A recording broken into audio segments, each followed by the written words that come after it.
Isabella Torres sat on her neatly made bed, invitations scattered across the sheets, each envelope bearing elegant calligraphy that announced her upcoming wedding. Only it was no longer upcoming. Her phone lay beside her, screen still lit with the final text message from Anthony Coleman, the fiancé she believed was her Prince Charming. He had cancelled the wedding 3 days before the ceremony was supposed to take place. For several minutes, she could not make sense of what she was reading. Every letter felt like a personal affront, and the words he had typed echoed in her mind. "I deserve something better." The bluntness shocked her more than the actual breakup. She looked around her modest apartment in Miami, her sketches for bridal gowns pinned to a corkboard, white tulips in a vase on the windowsill, and the lace wedding dress she had lovingly designed for herself, now seeming like a cruel joke. Isabella's mother, Maria Torres, had been calling non-stop, but Isabella declined each call. She could already imagine her mother's voice, worried, urgent, perhaps blaming Isabella for not keeping Anthony satisfied. Her father, Carlos Torres, would likely demand a full explanation and maybe even try to contact Anthony himself, expecting to salvage the arrangement. Isabella felt utterly exhausted at the mere thought of it all. She stood up and walked to her bedroom mirror, gazing at her reflection. At 28, she appeared younger than her age, long brown hair falling in gentle waves past her shoulders, her eyes large and expressive.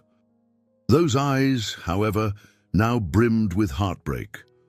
She recalled how Anthony, an executive of some prestige at a local marketing firm, had dazzled her with weekend getaways, lavish gifts, and endless talk of a glamorous future. She believed she had found what she always sought: stability, admiration, and a beautiful life with a man who cared for her. But the truth was plain now, spelled out in his abrupt message. He was abandoning her, likely for someone he deemed more worthy of his lifestyle.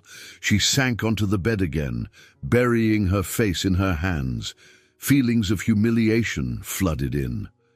How would she face her friends? Many of them had traveled from different states to celebrate with her. Would she have to contact each guest and explain the wedding was off? The apartment's silence enveloped her. Only the hum of the air conditioner interrupted the stillness. Tears rolled down her cheeks, and she whispered to herself, "Where did I go wrong?" She replayed her last interaction with Anthony, trying to pinpoint any sign of trouble. They had argued slightly about the flower arrangements. He thought them too simple, but it had hardly been a fight. A loud buzz sounded from her phone. Her mother again. This time, the persistent ring jarred her enough to answer. "Isabella, what on earth is going on?" Maria demanded, voice trembling with a mix of anger and concern. "I just heard from Aunt Beatrice that Anthony cancelled the wedding. He didn't even have the decency to call your father. Is this true?" Isabella inhaled shakily. "It's true, Mom," she replied, trying to keep her composure, though her voice wavered. "He sent a text. That's all I know."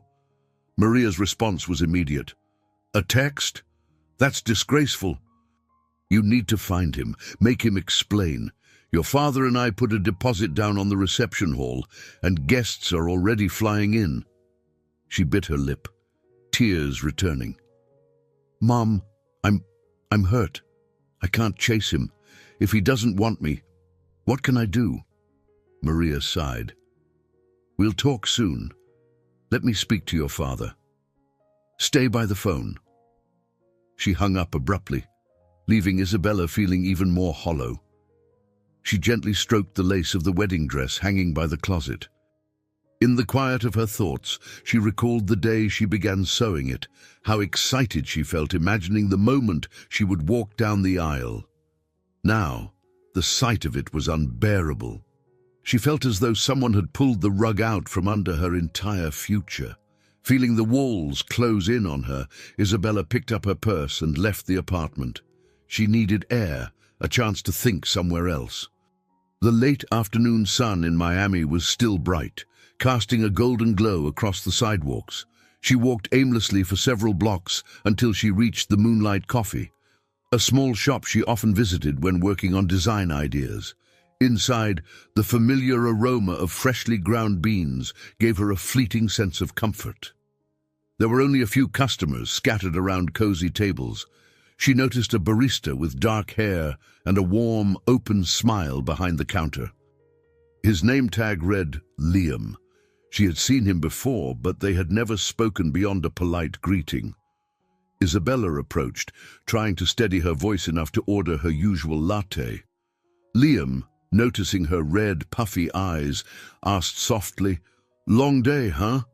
She managed a nod, not wanting to reveal her grief to a stranger, yet feeling strangely comforted by his gentle concern.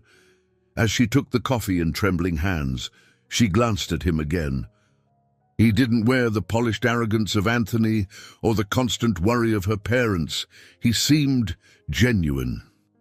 Little did she know that in the wake of her destroyed wedding dreams, that gentle face would soon become part of a new and unpredictable chapter in her life. The next morning, Isabella woke to her phone buzzing incessantly. Text messages from friends, distant cousins, even co-workers poured in, each expressing shock over the abrupt cancellation of the wedding. She tried to respond calmly, but fatigue gnawed at her. The previous night, she had barely slept, haunted by visions of the meticulously planned ceremony falling apart. She paced her small living room, the Florida sunlight streaming through half-drawn curtains. She recalled the chance moment at the Moonlight Coffee, a barista named Liam offering a kind word. A trivial memory, perhaps, but it had been her only solace. The warmth of that cafe contrasted sharply with the tension waiting for her at home. Unable to stand the four walls suffocating her, she decided to leave the apartment once again. Driving through Miami's bustling streets, she passed towering hotels and neon signs, all symbols of the city's flashy allure. Eventually, she found herself pulling into the parking lot of the cafe. It felt impulsive, yet something drew her there.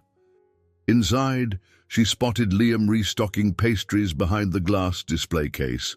The shop had a gentle hum of activity, a couple chatting quietly in one corner, a young professional typing furiously on a laptop near the window, and an older gentleman reading the day's news. The environment felt familiar, almost comforting in its routine. Liam noticed her right away. A mixture of curiosity and concern crossed his face. He stepped out from behind the counter, approaching her with a subdued smile. "Everything okay?" he asked, voice low to avoid disturbing other patrons. She hesitated, unsure why she was sharing any part of her life with a stranger. "My fiancé cancelled our wedding 3 days before the date," she found herself saying, eyes downcast. She had not intended to reveal the situation so directly, but the words spilled out before she could stop them. Liam's eyes softened. "I'm so sorry," he said. "That's awful."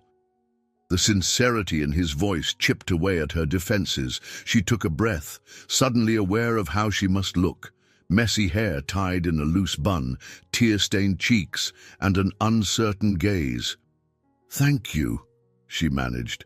I just couldn't stay at home. It feels like the walls are closing in." He nodded understandingly, gesturing to an empty table by the window.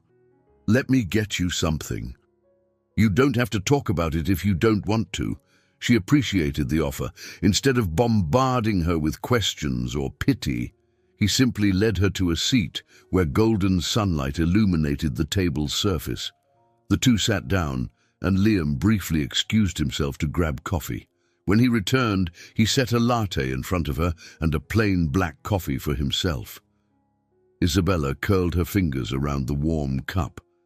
She saw him as someone who genuinely cared, even though they had hardly exchanged more than a few words before. The hush between them felt oddly comfortable, a break from the barrage of inquiries and judgment she faced elsewhere.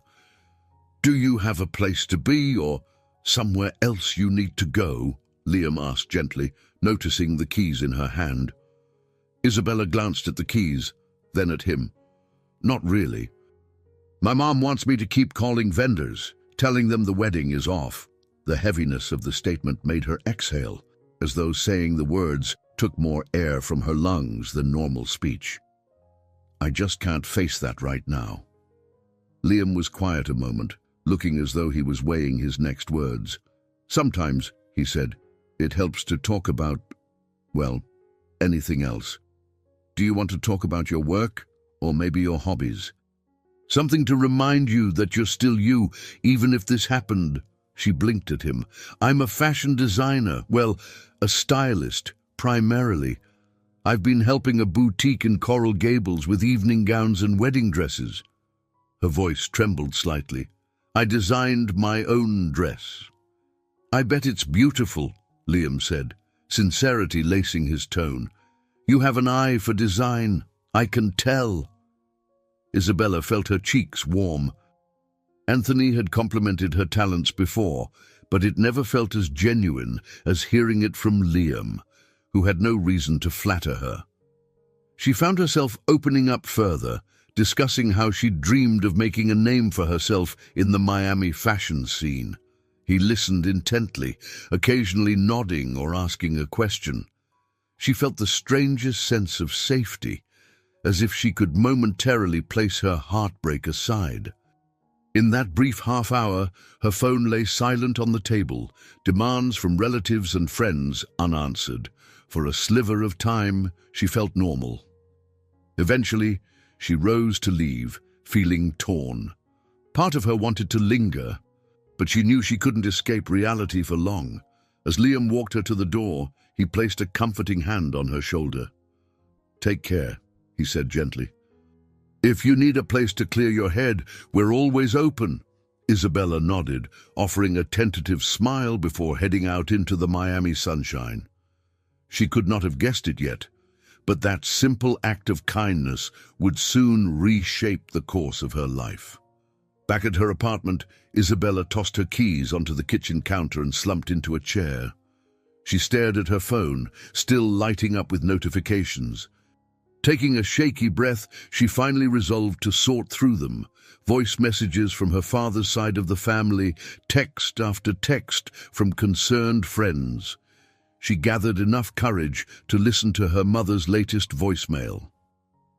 Isabella, came Maria's stressed tone. We need to finalize the venue cancellation, talk to the caterer, and send out an official notice. We can't just leave everyone hanging. Call me back. Isabella felt a wave of exhaustion. She knew these tasks were inevitable, but each step of dismantling the wedding plans was another sting, a reminder of her heartbreak. Instead of calling her mother, she turned the phone off and tossed it on the couch. She went into her bedroom, gazing at the half-finished sketches pinned to her inspiration board. One design especially caught her attention, a simple yet elegant A-line gown with floral embroidery along the sleeves. She had created it with her own wedding in mind, hoping to combine modern lines with a classic romantic flair. Seeing it now brought her only pain. In a surge of frustration, she ripped the sketch from the board, crumpled it, and tossed it toward the trash bin. It missed, floating to the floor in a defeated spiral. She sat on the bed, burying her face in her hands, wrestling with the feeling that all her dreams had been ripped away in an instant. Anthony's betrayal cut deeper than she wanted to admit. Part of her was angry, livid even, about the ease with which he discarded her. Another part clung to a sliver of hope that this was all some misunderstanding, that he would call, apologize, and want her back. But the text he sent had been so final and cruel, she had to accept the reality. Anthony was gone, and he had taken her vision of a secure life with him. Needing a distraction, she rose and checked her fridge. A half-eaten salad and some expired milk greeted her. She realized she had barely eaten all day. With reluctance, she changed into more comfortable clothes, simple jeans and a t-shirt, and considered heading to the grocery store. But the thought of the public eye, possibly running into acquaintances, left her uneasy. Turning on the television for background noise, she found herself thinking again of Liam's gentle eyes at the moonlight coffee. For a stranger, he had shown more compassion than some of her so-called friends. A pang of guilt hit her as she realized she hadn't responded to those trying to support her, but she felt too embarrassed to speak to anyone who had expected to attend her grand wedding. Hours slipped by as she stared blankly at the TV, her mind replaying memories of Anthony's half-smiles and the promises he made. She recalled the time he whisked her away to a fancy resort in Key West, claiming it was a preview of their future honeymoon. Now she saw how shallow it all seemed, a series of performances to keep her dazzled, overshadowing the emptiness at the core of their relationship. Eventually, the day turned to evening, her stomach growling. The phone on the couch remained silent because she had turned it off. Reluctantly, she flipped it on, if only to order food. Immediately, notifications bombarded her screen, but she ignored them, navigating straight to a delivery app. She placed an order for simple takeout noodles, wanting nothing more elaborate. As she waited, she tried to focus on a fashion blog she normally enjoyed, scanning through new trends and local designer interviews. The usual spark of inspiration was missing. The writer in her head that once celebrated each new style or fabric had gone silent, replaced by a tired voice that kept repeating, "What's the point now?" When the food arrived, she ate mechanically, barely tasting anything. The day had been a roller coaster of phone calls, heartbreak, and fleeting moments of relief. She attempted to draft a brief email to the reception venue, a formal cancellation note. Before she could finish, tears blurred her vision. She slammed the laptop shut. Falling onto the couch, she reached for her phone again. Her eyes caught the reflection of the apartment's lamp in the screen, but behind that light, she saw her own sorrowful expression. She thought of Liam's words from earlier that morning. Sometimes it helps to talk about anything else. But right now, she didn't feel ready to talk about anything at all. In that quiet moment, she chose to shield herself from further pain, hovering in a state of denial. If she didn't answer her mother's calls, if she didn't call the caterer, if she avoided the pointed questions from loved ones, maybe, for just a little while, she could pretend her world wasn't crumbling. The following day, Isabella awoke to a relentless knock at her door. She hurried to answer and found her mother standing there, arms folded, wearing a stern expression. Maria, at 55, was a woman of graceful poise, but anxiety now tightened every line on her face. "Why haven't you been answering my calls?" Maria asked, stepping inside. She glanced around the living room, noting the scattered papers and unopened mail. "Mom, I needed space," Isabella replied, swallowing the lump in her throat. Maria shut the door behind her. "You can't avoid reality forever," she said, setting her purse down.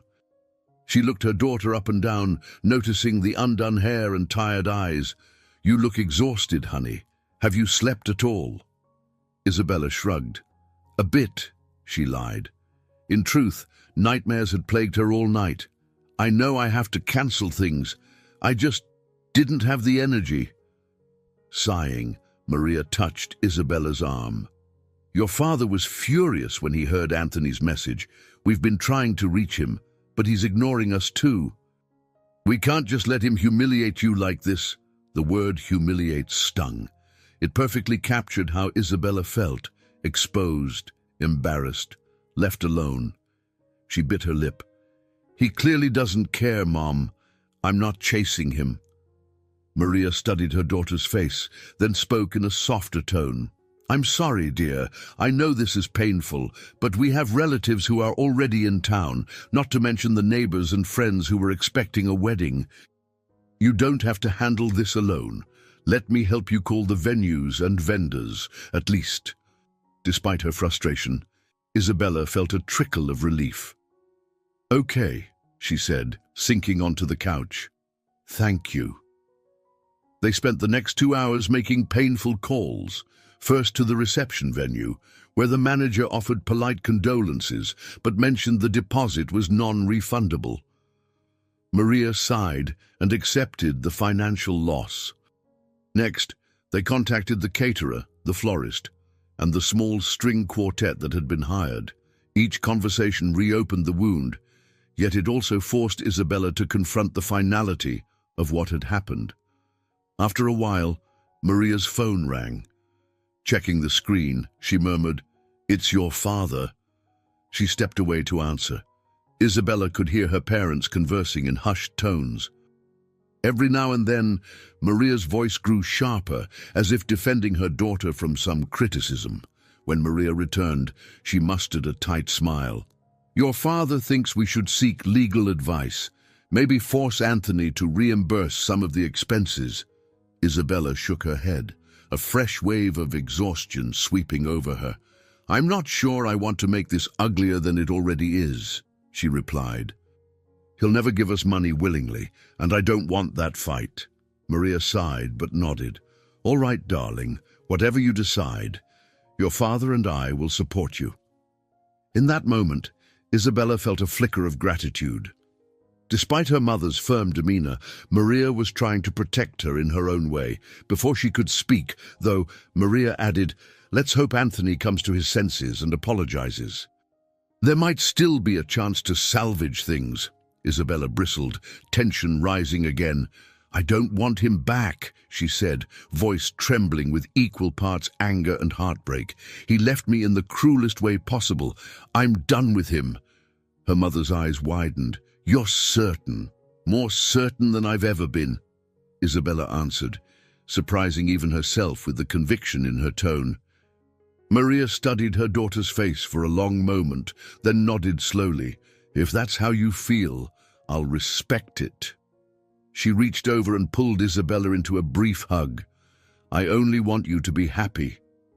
Before leaving, Maria reminded her to keep answering calls from concerned guests. Isabella promised she would try, though the thought made her cringe. Once alone, Isabella paced her living room, restless. A swirl of emotions churned inside her. Anger at Anthony, guilt over the wedding fiasco, and an odd relief at breaking free from what she now realized was a superficial relationship. There was also a growing determination in her chest. She refused to let Anthony's choice define her worth. Still, she felt the tension clinging to her like a heavy cloak. More calls would come, more questions, more prying. Closing her eyes, she thought again of the moonlight coffee. It was a small refuge from the swirling chaos of her life. She wondered if Liam was there, pouring coffee and offering sympathetic smiles. Glancing at the clock, she realized it was late afternoon. Perhaps a cup of coffee and a friendly face were exactly what she needed. She grabbed her keys, trying to quell the flutter of nerves in her stomach as she headed out into the Miami heat. Isabella arrived at the Moonlight Coffee during the early evening lull, when most customers had already grabbed their afternoon caffeine fix and the place wasn't too crowded. A small bell jingled as she pushed open the door, and she immediately spotted Liam behind the counter, wiping it down with a clean cloth. He looked up, his face lighting up in a friendly grin. "Hey," he greeted. "You look, well, a bit less stressed than the last time I saw you." Isabella gave a half smile, walking closer. "I'm taking it day by day," she said honestly. "I hope it's not strange that I keep coming here." Liam shook his head. "Not strange at all. We're always happy to have customers, especially ones who appreciate a quiet place to think." He put the cloth aside. "What can I get you?" She glanced at the menu written in vibrant chalk above him, but found herself focusing more on the soothing timbre of his voice than on her beverage options. "A latte would be nice," she managed. He prepared her drink with practiced ease, and the comforting hiss of the espresso machine filled the air. When he handed her the cup, she felt a wave of gratitude. Something about Liam's presence made the day's problems momentarily bearable. "I'm about to take my break," he said, nodding toward an empty table near the back. "Would you like some company?" Isabella hesitated, then nodded, picking up her latte. Together, they settled at the table. The overhead lights cast a gentle glow, reflecting off the pale yellow walls decorated with paintings by local artists. She noticed subtle details, a slight chip in the table's edge, the faint aroma of baked goods still lingering, and the hum of muted conversation from a few patrons nearby. "So," Liam began cautiously, "how's everything going?" She took a sip of her latte, deciding to be direct. "It's hard.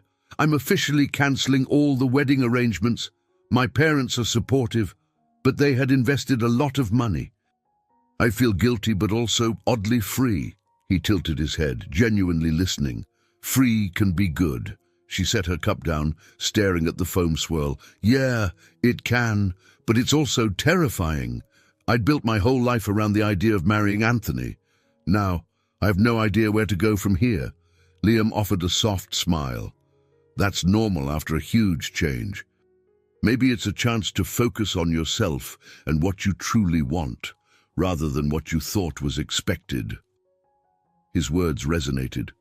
She realized she barely knew what she wanted outside the realm of that planned, perfect life. "I used to think I wanted that safe, upper-class existence," she murmured. "Maybe I still do, but I can't shake the feeling that Anthony's version of it was never real." Liam nodded, empathy in his eyes. "Sometimes we need to step back and see things from a different perspective." They paused as a customer approached the counter. Liam motioned to Isabella that he would be right back, and she found herself watching him interact with the patron. He had an easy-going manner, friendly yet not intrusive. She couldn't help but be intrigued by how different he was from Anthony's corporate crowd. When Liam returned, she mustered the courage to ask, "So, do you always work as a barista? Or is there something else you're aiming for?" He ran a hand through his dark hair, looking thoughtful. "I've been working here a while. I've always dreamed of owning a cafe of my own, somewhere with a real community feel. It's not glamorous, but it's honest work and I love the people." She appreciated the sincerity in his voice. There was no boast, no exaggeration, just a genuine passion. "That's nice," she said, nodding. "I can see how you care about this place and the folks who come here." They continued talking, the minutes sliding by like seconds. As the cafe prepared to close, Liam walked her out, the Miami evening air warm against their skin. She felt a sudden pang of regret, not wanting the conversation to end. Before she could stop herself, she blurted, "Would you like to get dinner sometime, or coffee without you having to serve it, I mean?" A brief flicker of surprise crossed Liam's face, soon replaced by a broad smile. "Sure," he said, sounding delighted. "I know a little Cuban spot nearby. It's nothing fancy, but it's delicious." Her heart pounded. She recognized how impulsive she was being, but a part of her yearned to break free from the confines of her old life. Maybe it was desperation, maybe curiosity, or maybe she simply needed to feel alive again. "Okay," she replied, and for the first time in days, she felt a spark of anticipation about the future. She realized she might be walking into something uncharted, but it was a risk she was willing to take. A few days after Isabella's impulsive invitation to dinner, she found herself entering the Coral Gables boutique, where she worked part-time as a stylist and designer. The shop, called Lydia's Atelier, belonged to a poised woman in her early 60s named Lydia McGregor. Known for her refined taste and discerning eye, Lydia had built a loyal clientele of women seeking timeless elegance. She was typically busy juggling orders and attending fittings, so Isabella didn't expect an in-depth conversation. As Isabella stepped inside, she was met with the sweet scent of vanilla candles burning near the display of lace evening gowns. The boutique boasted polished marble floors and soft lighting that highlighted rows of pastel-hued garments. It was a place that had inspired Isabella countless times, yet today her footsteps felt heavier. She walked over to the front desk, dropping off sketches that she'd promised to finish. Lydia, tall and striking with her silver-streaked hair pulled into a low chignon, came around from the sewing table. She had a discerning gaze that often intimidated new employees, but she radiated a quiet compassion when it came to those she trusted. "Isabella," Lydia greeted, scanning the younger woman's face with concern. "I haven't seen you in days. How are you holding up?" The question carried genuine warmth, and Isabella felt her composure crack. She began to explain the cancelled wedding and the chaos swirling around her life. Lydia listened intently, her expression grave but empathetic. "I'm so sorry, dear," Lydia said once Isabella finished. "I can't imagine how difficult it must be to unravel all those plans. But please remember, you're far more than any broken engagement." That remark hung in the air, echoing the fleeting sense of freedom Isabella had felt lately. She nodded. "Thank you," she replied quietly, voice catching. "I've been trying to handle it all without letting my work suffer, but it's not easy." Lydia's gaze flicked to the sketches Isabella had brought. "Your designs are still excellent," she said, placing a comforting hand on Isabella's arm. "Pain sometimes heightens creativity, yet I also see exhaustion in your eyes. Why don't you come to my office for some tea?" Isabella had never spent more than a few minutes in Lydia's private space. The invitation felt unusual, almost intimate. She followed Lydia through a curtained doorway into a cozy little office with a desk crowded by pattern books, spools of thread, and fabric swatches. A tea kettle warmed on a small electric plate. Lydia motioned for Isabella to sit on a plush armchair. "I've been through a divorce," Lydia began, pouring hot water into 2 cups. "And I understand what it's like to watch a life you planned crumble. It's overwhelming." Isabella wrapped her hands around the steaming teacup, inhaling the soothing aroma of chamomile.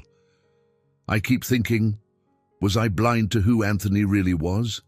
Or did he just change overnight?" Lydia inclined her head sympathetically. "People reveal themselves in their own time. You might have been looking at a carefully crafted image, something he wanted you to see. Now that it's gone, you have a chance to know yourself better, your true wants, your real potential." Something about Lydia's gentle certainty both comforted and stirred Isabella. She took a sip of tea, letting the warmth settle in her chest. "I've met someone new," she admitted, feeling a twinge of nerves. "It's so soon, and it might be reckless, but he's kind, genuine." Lydia smiled, cradling her own cup. "Kind and genuine beat wealth and pretense any day, dear," she remarked. "But be careful. Rebounds can be complicated, especially when the wounds are fresh." Isabella bobbed her head in agreement. Still, she couldn't suppress the flutter in her stomach at the thought of Liam's gentle eyes and easy laugh. "I know it's risky, but I feel a spark of hope, or maybe just the desire not to feel so broken." "You deserve hope," Lydia replied, voice steady.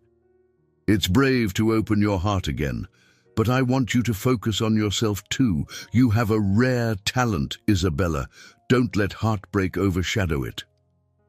They talked for a while longer, Lydia sharing bits of her own story, a marriage that ended in disappointment, forcing her to start Lydia's atelier from scratch in her 40s. It was a story of resilience, marked by missteps and triumphs. Isabella realized she was hearing not just a boss's encouragement, but the guidance of someone who had walked through her own fires. Finally, Lydia handed Isabella a small sketch pad with the boutique's gold insignia embossed on the cover. "Use this for something new," Lydia said. "Create designs that reflect you, not an image of perfection for someone else's approval." Isabella felt a swell of gratitude. She gently placed the sketch pad into her tote bag. "Thank you. I I needed this." Lydia nodded, a knowing look in her eyes. "Keep going. Don't shy away from life's big transformations. Sometimes the things that seem like endings are only the beginnings of a truer path." Isabella left the boutique with a curious sense of lightness, the sketchpad weighing almost nothing in her bag compared to the hope taking root in her heart. Although her problems were far from solved, Lydia's words offered a direction: design her future on her own terms, with courage and an open mind, rather than fear. 2 evenings later, Isabella sat in her car outside of a place she knew all too well, the upscale condominium building where Anthony had once lived. She was there not by choice, but out of necessity.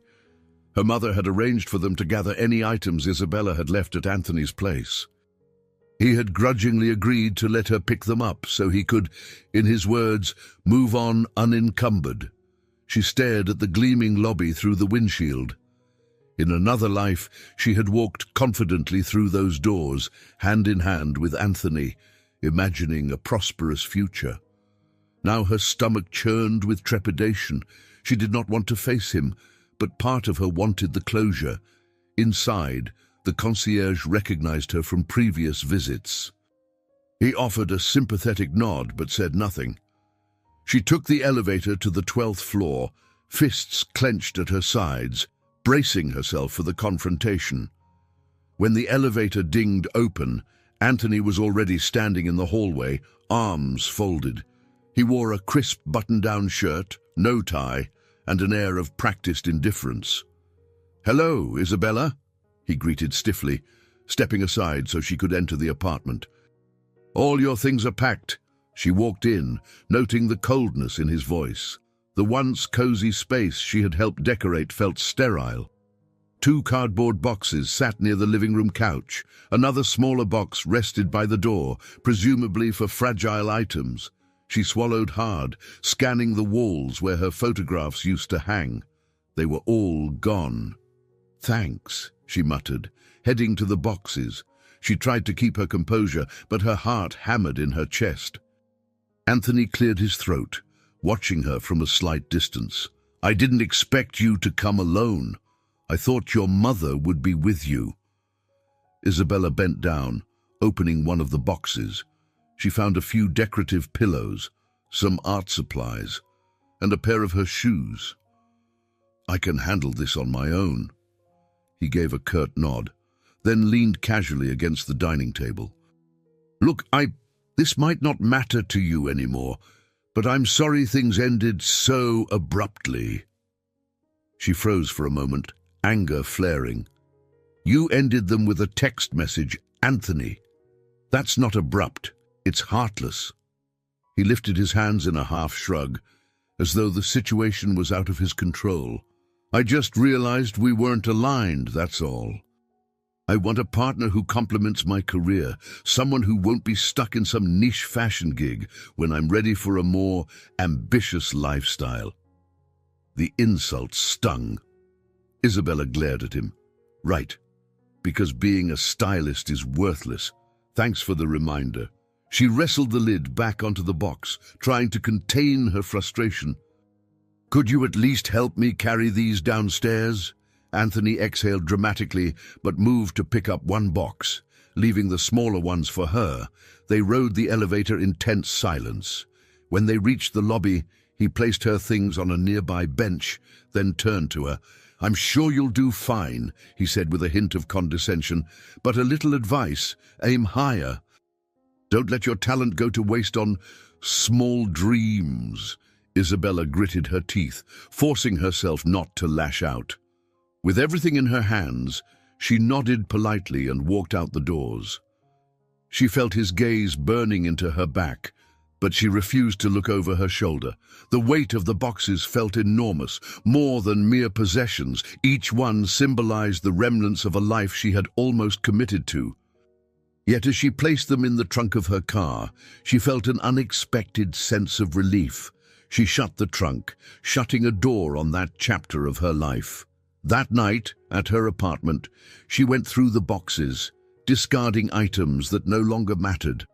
A framed photo of her and Anthony on some beach vacation found its way into the trash.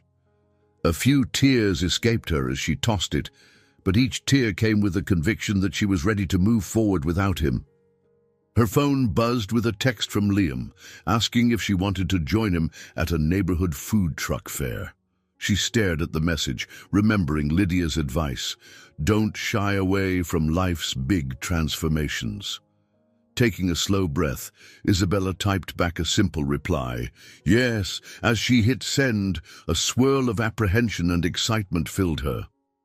By choosing to sever ties with the past, she sensed she was finally stepping out of the safety net of her old life, even if it meant venturing into the unknown. Saturday evening, Isabella arrived at the bustling street fair in Little Havana, a vibrant neighborhood she'd only ever driven through before. Block after block was lined with colorful stalls selling everything from tacos to pastelitos. The rhythmic pulse of Latin music permeated the air, and the scent of spices, sizzling meat, and sweet plantains wrapped her senses in a welcoming embrace. She spotted Liam near a food truck specializing in Cuban sandwiches. He wore jeans and a short-sleeve button-up, looking relaxed and at ease in the lively crowd. When he caught sight of her, his face lit up with a broad smile, and he raised a hand in greeting. "Hey," he said, offering a quick side hug that felt warm and natural. "Glad you could make it." Isabella glanced around, taking in the chatter of families, friends, and street performers. "This is amazing.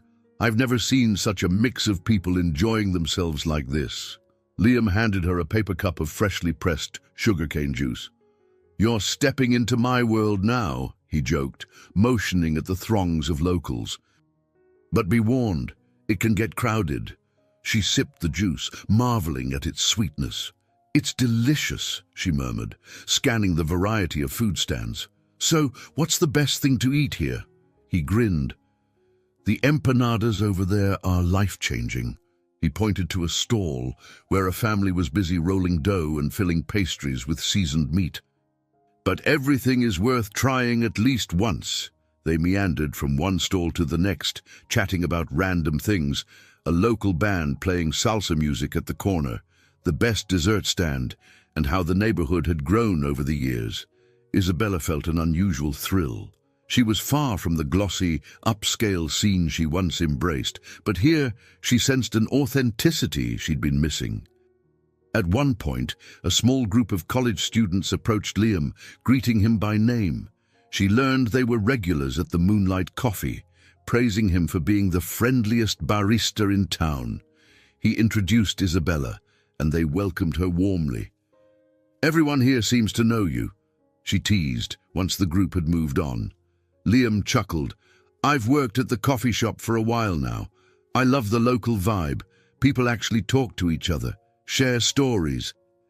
It's not about how impressive you look on paper, it's about who you are." His words stirred something in her. She recalled how Anthony and his colleagues had always been more interested in job titles and social standing. Her heart clenched momentarily at the comparison, but she pushed the thought away, focusing instead on the present moment. They wandered further along, eventually snagging a small table off to one side.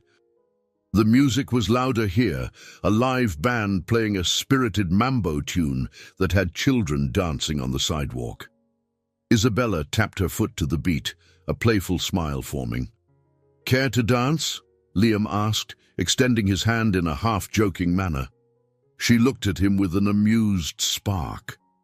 "I don't really know how to dance to this," she confessed. "Neither do I," he replied with a laugh. "But that never stopped anyone here." Emboldened by his carefree demeanor, she took his hand. They joined the informal group of dancers near the band. The steps were unpolished, people bumping into each other with good-natured laughter. Isabella felt a touch self-conscious but quickly let it go, enjoying the shared energy. She couldn't recall the last time she had done something so spontaneous. When the song ended, she was breathless, partly from the exertion, partly from the overwhelming sense of vitality swirling around her. Liam guided her back to their table, both of them laughing and drenched in the humid Miami air.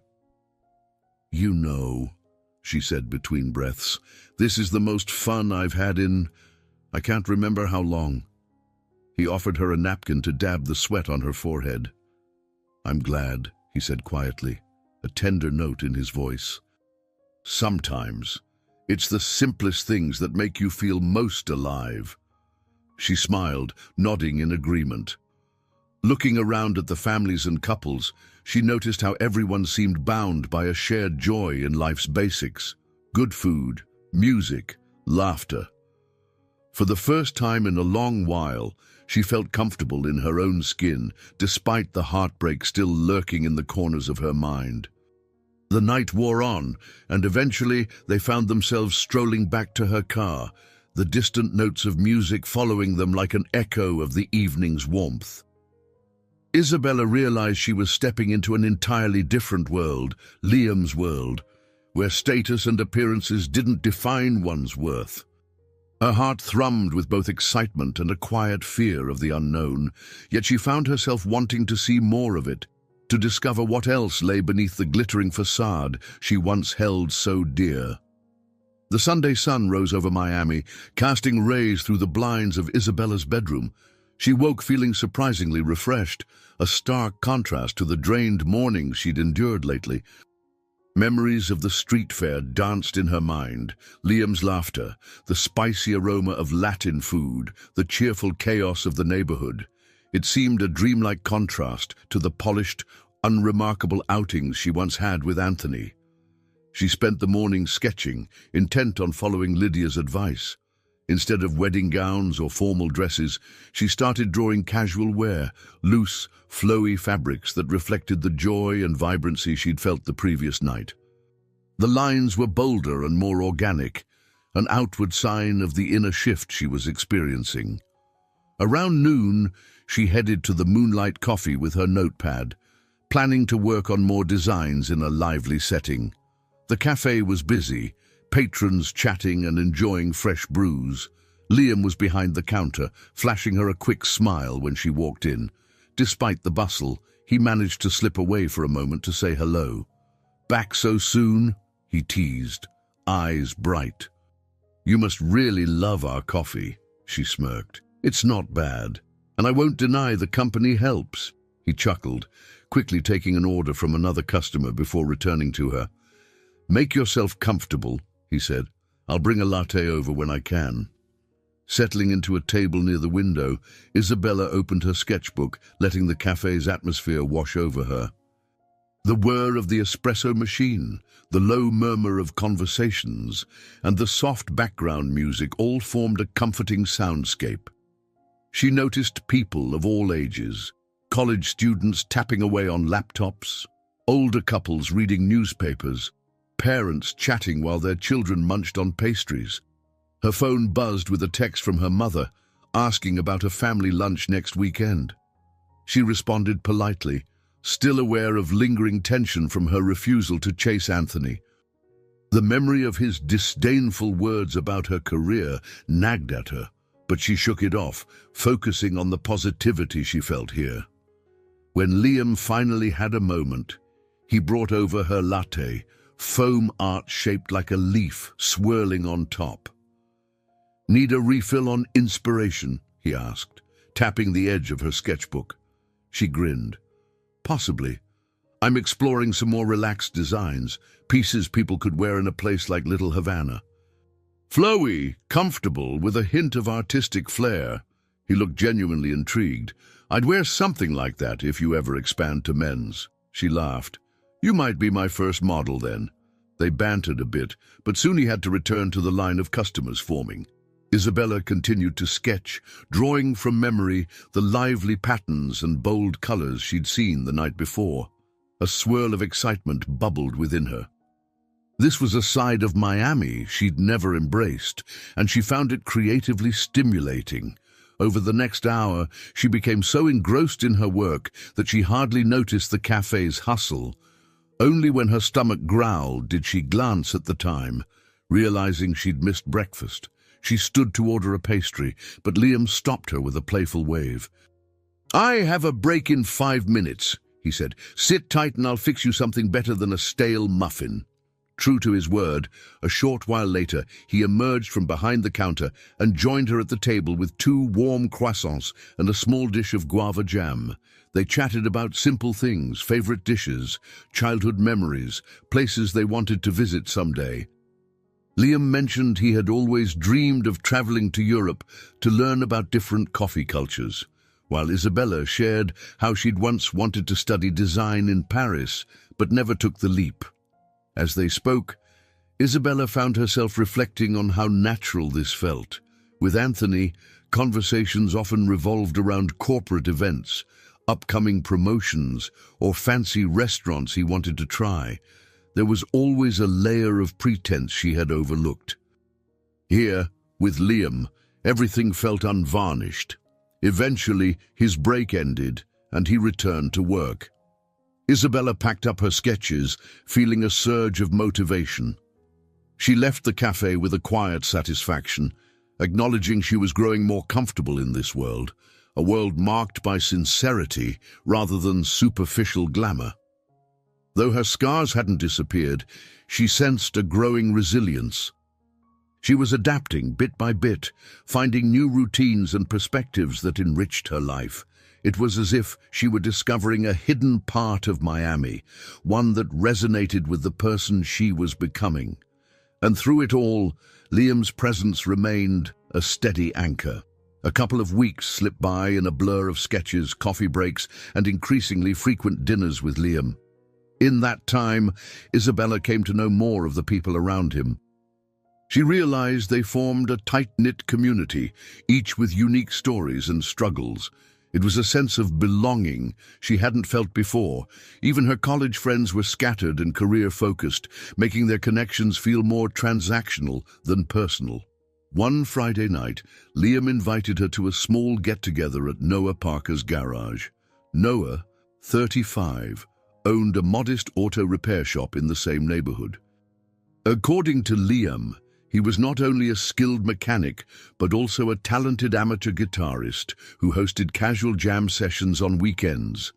Isabella, curious and a bit nervous, agreed to go. When Liam and Isabella arrived, they found a group of around 10 people gathered in the open courtyard behind the garage.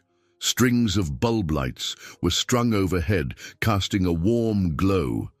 The scent of barbecue wafted from a makeshift grill, and a cooler of cold drinks sat nearby. Noah was already strumming a guitar, while a couple of others tapped makeshift percussion instruments or hummed along. "Welcome to my palace," Noah joked, setting the guitar down when he saw them. His tall, lanky frame and playful grin made him seem younger than he was. "I've heard plenty about you, Isabella. Good to finally meet you." Isabella smiled, feeling a wave of gratitude for the casual, welcoming atmosphere. "Liam's told me you're basically the superhero of car troubles," she said, shaking Noah's hand. He laughed. "I try. Let me get you a drink." Liam guided Isabella toward a folding table lined with paper plates, salads, and grilled meats. She helped herself to some food, appreciating the laid-back vibe. Once settled, she struck up conversations with the others in attendance. Sofia Martinez, a friendly barista from the Moonlight Coffee, was there with her younger brother Gabriel. They spoke about how Liam had helped Sofia land the job when she was desperately in need of income. "He didn't even know me," Sofia said, taking a bite of grilled chicken. "But he convinced the owner to hire me on a trial basis. I've been there ever since." Isabella marveled at Liam's consistent generosity. She had assumed he was simply kind to her because of her situation, but it was clear that kindness was part of his core. Noah rejoined them, acoustic guitar in hand. He motioned for Liam to grab another instrument, a beat-up tambourine. "This is how we unwind," Noah explained, strumming a light melody. "You sing, you tap along, or you just hang out and listen. No judgments." Isabella, usually self-conscious about performing, found herself tapping her foot in time. Gradually, she relaxed, leaning her head on Liam's shoulder as Noah played an upbeat, folksy tune. The group sang softly, a mismatched chorus of voices that somehow fit together. When the song ended, a round of quiet applause and laughter followed. Isabella felt a warmth glowing in her chest. In just a short while, she had become part of their circle, accepted without question. It reminded her of how differently she was received in Anthony's social circles, always measured by her looks, her job, or her ability to fit into a polished environment. Later in the evening, as most folks were finishing their meals, Noah started asking Isabella about her design work. "Liam says you're super talented," he said, plucking idle chords on his guitar. "Ever thought about designing practical clothes for us working types? Something that doesn't look like a uniform from a chain store?" She laughed. "Actually, I have some sketches that go in that direction. It's more casual stuff, inspired by local culture. I've been exploring that lately." Sophia chimed in. "I'd buy that. It'd be nice to have stylish clothes that are still comfortable enough for barista work." They began tossing around ideas, discussing the possibility of a small fashion pop-up or even a mini showcase in the neighborhood. Isabella's mind buzzed with excitement. Could she make something truly meaningful here? Lydia's words about designing her future rang in her memory, fueling her optimism. Before long, the conversation shifted, drifting to personal anecdotes and jokes. Isabella learned about how Noah had started his garage with a small loan, how Sophia was balancing night classes, and how Gabriel had dreams of opening a community art studio. Each person had battles to fight, but also big hopes for themselves and their neighborhood. She felt a growing sense of camaraderie, as if these people were more than acquaintances. They were allies in life's many challenges. The night concluded with a final upbeat song, everyone clapping and dancing on the concrete floor under the string lights. When Isabella and Liam finally left, she was practically buzzing with renewed inspiration. On the drive home, she glanced at Liam. "You have some really good friends," she said softly, the night air breezing through the car's open windows. He reached over and gave her hand a gentle squeeze. "They're your friends too now," he replied. "We've got your back." Her heart swelled at the inclusive we. She turned to gaze out the window, letting the city lights blur past, feeling like she had found a place and a group where she genuinely belonged. It was a typical Monday morning at the Moonlight Coffee. Isabella had stopped by for her routine latte before heading to Lydia's boutique. The early rush had subsided, leaving just a handful of regulars. She sat at a corner table, reviewing her notes on potential fabric suppliers for the casual line she wanted to create. Liam was busy at the counter, but he sent her a smile every now and then. The bell over the door jingled, and Isabella looked up to see Anthony Coleman stepping inside. A sudden, cold jolt shot through her.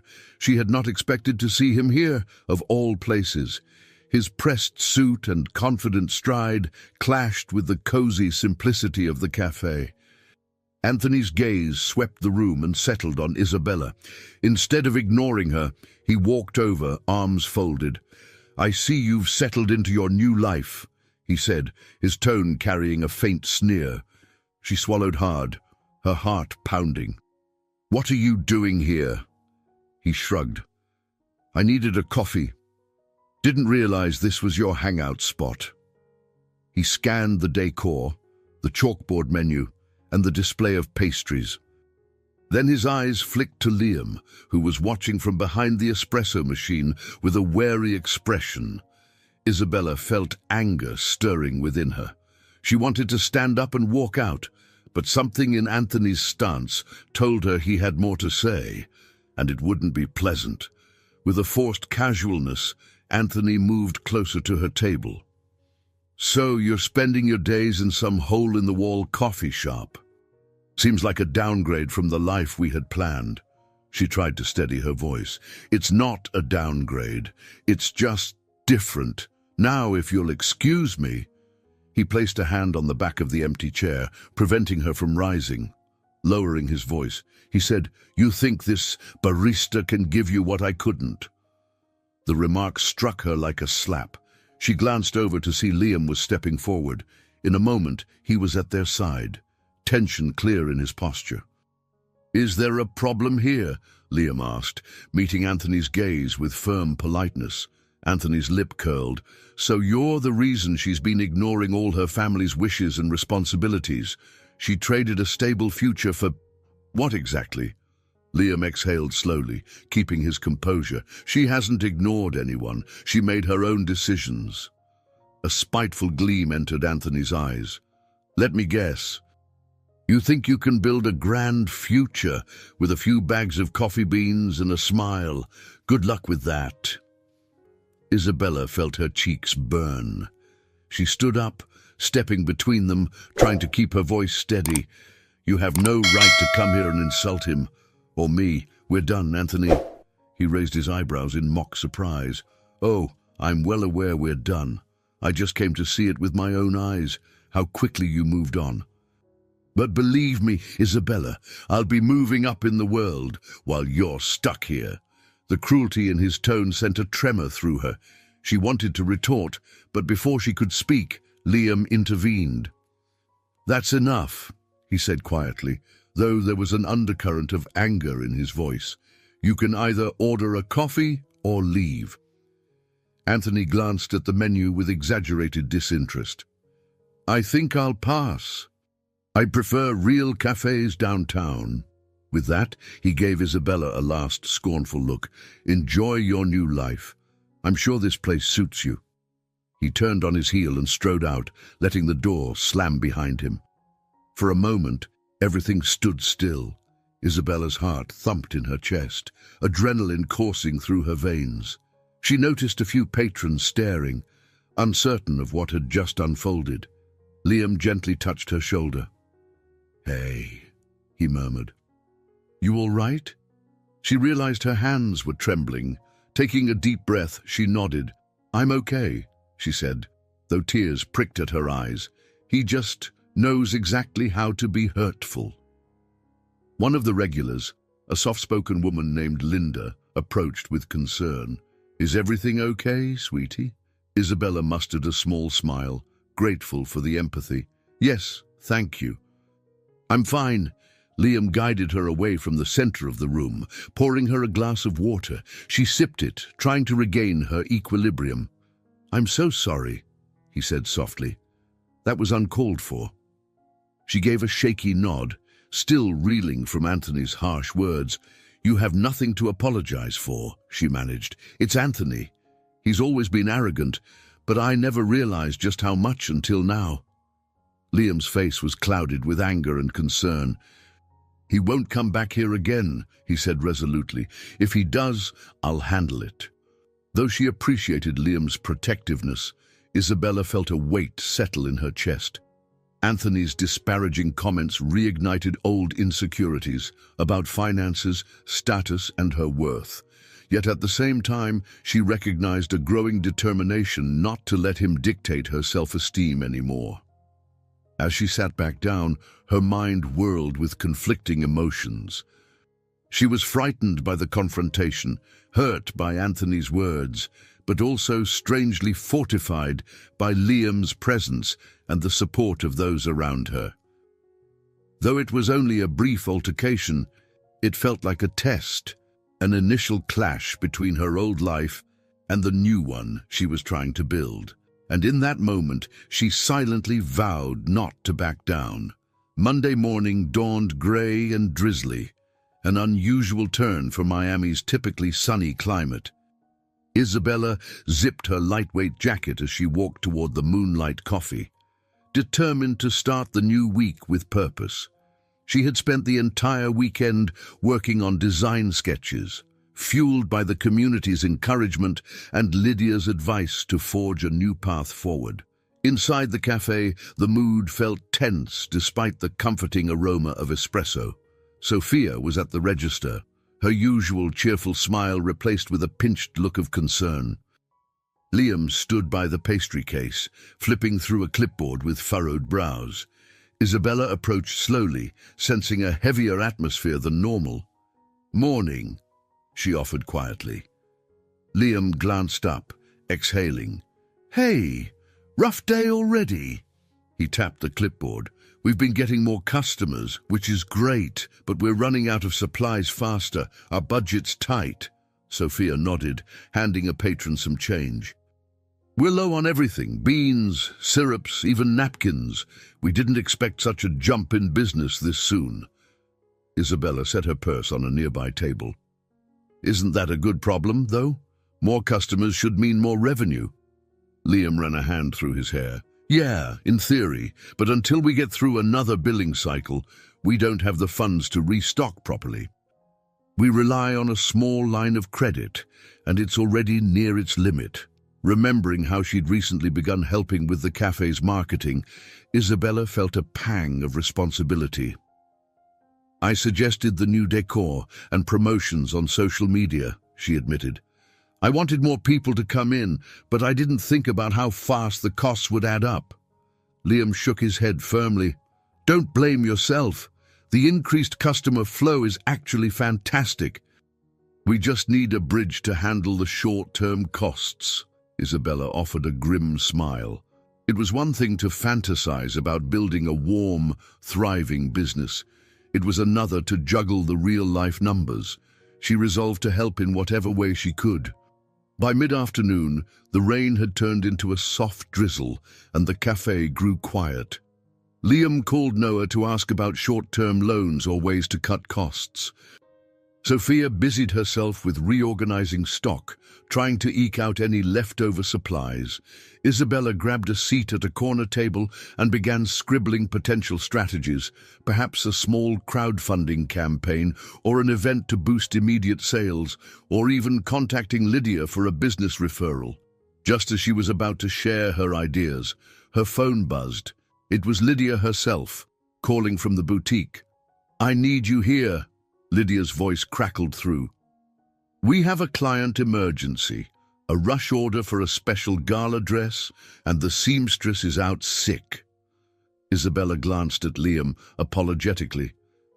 "I have to go," she said, hating to leave him in the middle of the financial crunch. He mustered a reassuring nod. "Go, this is important too. We'll figure things out. We always do." She squeezed his hand briefly, then dashed into the rain, not realizing this was only the start of the day's challenges. When she arrived at Lydia's atelier, the normally tranquil space buzzed with activity. Lydia was consulting with a flustered client named Monica, who insisted on a custom design for a charity gala happening in just 5 days. Fabrics were strewn across tables, half-finished gowns hung on racks, and the phone rang incessantly with other orders. "Isabella, thank heavens," Lydia called, ushering her over. "Monica wants an original piece that needs to be finished by the weekend, and you're the only one who can handle the design aspects on such short notice." Monica, a tall woman in her mid-40s, wore an air of controlled panic. "I'm sorry for the rush, but my usual designer fell through," she explained. "Lydia showed me some of your sketches, and I love your style. But can you really pull this off in time?" Isabella took a calming breath, thinking of the chaos she'd just left at the coffee shop. "I'll do my best," she said, glancing at the clock. "We'll need to streamline everything. Fabric selection, measurements, fittings. I can start drafting tonight." For the next hour, she and Lydia worked side by side to finalize a design plan, a sleek black gown with intricate beading on the shoulders, intended to highlight Monica's elegant posture and love of understated glamour. Isabella's hands practically flew as she sketched adjustments and pinned swatches of glossy satin. When Monica finally left, relief mingled with stress. "We'll have to stay late," said gravely, eyeing the hours of labor ahead. "I'm sure it's not the ideal time, given all you've been through, but are you up for it?" Isabella nodded, determined. "I am. This could be a great opportunity, right?" Lydia offered a hint of a smile. "Exactly. If Monica is impressed, she'll spread the word. That means more clients. And trust me, word of mouth can carry you far in this business." Isabella tried to keep her focus on the positives. Maybe the extra income from this rushed commission could help her support Liam somehow. The day blurred into night, fabric after fabric, needle after needle.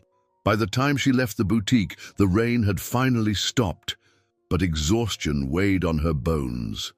Driving home, she replayed the day's events. The cafe was in dire need of funds. The boutique demanded her full attention. She was caught between two worlds, each requiring maximum effort and leaving minimal room for mistakes. And through it all, she carried the emotional baggage of her failed engagement, which sometimes resurfaced in the quiet moments. Still, she refused to yield to despair.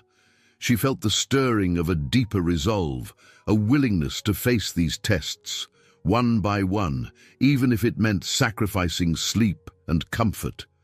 She had begun this journey, and she wasn't about to turn back now. The following week brought an onslaught of emotional and ethical dilemmas for Isabella. She noticed the lines under Liam's eyes growing darker as he fought to keep the moonlight coffee afloat. With each day, more customers arrived, but so did the bills. The success of her decor and social media promotions seemed like a double-edged sword. One evening, Isabella sat beside Liam on his worn-out sofa in his tiny apartment, the smell of freshly brewed coffee mixing with the faint aroma of second-hand furniture. She had rushed over after another grueling session at Lydia's atelier, her fingertips still numb from pinning and sewing. "Got the bills lined up in front of me," Liam said, gesturing at the coffee table stacked with envelopes. His voice carried a strain that made Isabella's heart clench. "Rent, utilities, supply invoices. I'm not sure how we'll juggle it all this month." She ran a hand over his shoulder, wishing she could instantly fix everything. "What about a small bank loan or another line of credit?" she asked quietly. He lowered his gaze. "I tried, without a significant collateral. It's tough. My application was rejected." Isabella's throat tightened. She contemplated offering her savings, but it wasn't much, certainly not enough to rescue the cafe completely. The very thought reminded her of Anthony's stinging remark about staying small. She fought to push that memory aside. After a moment of tense silence, Liam sat up. "Maybe I should consider selling some of the equipment we're not using daily, just to tide us over." Her eyes flicked around the cramped apartment, noticing the minimal possessions he owned. A laptop, a few books, simple decor. Liam had never been one for luxury. Could he possibly be hiding financial resources, as rumored about the Reyes family? The thought crept in, unbidden, but she shook it off. There was nothing to suggest he was wealthy. She took his hand gently. "Let me talk to Lydia. Maybe we can organize a small fashion event at the cafe. I can showcase my designs, attract some of her wealthy clients, and the cafe can handle the catering. We could split the profits or get more eyes on the place." His tired expression lit up, even if only faintly. "That sounds like a lot of work, but maybe it's the break we need." They talked until late, sketching out ideas for a collaborative event.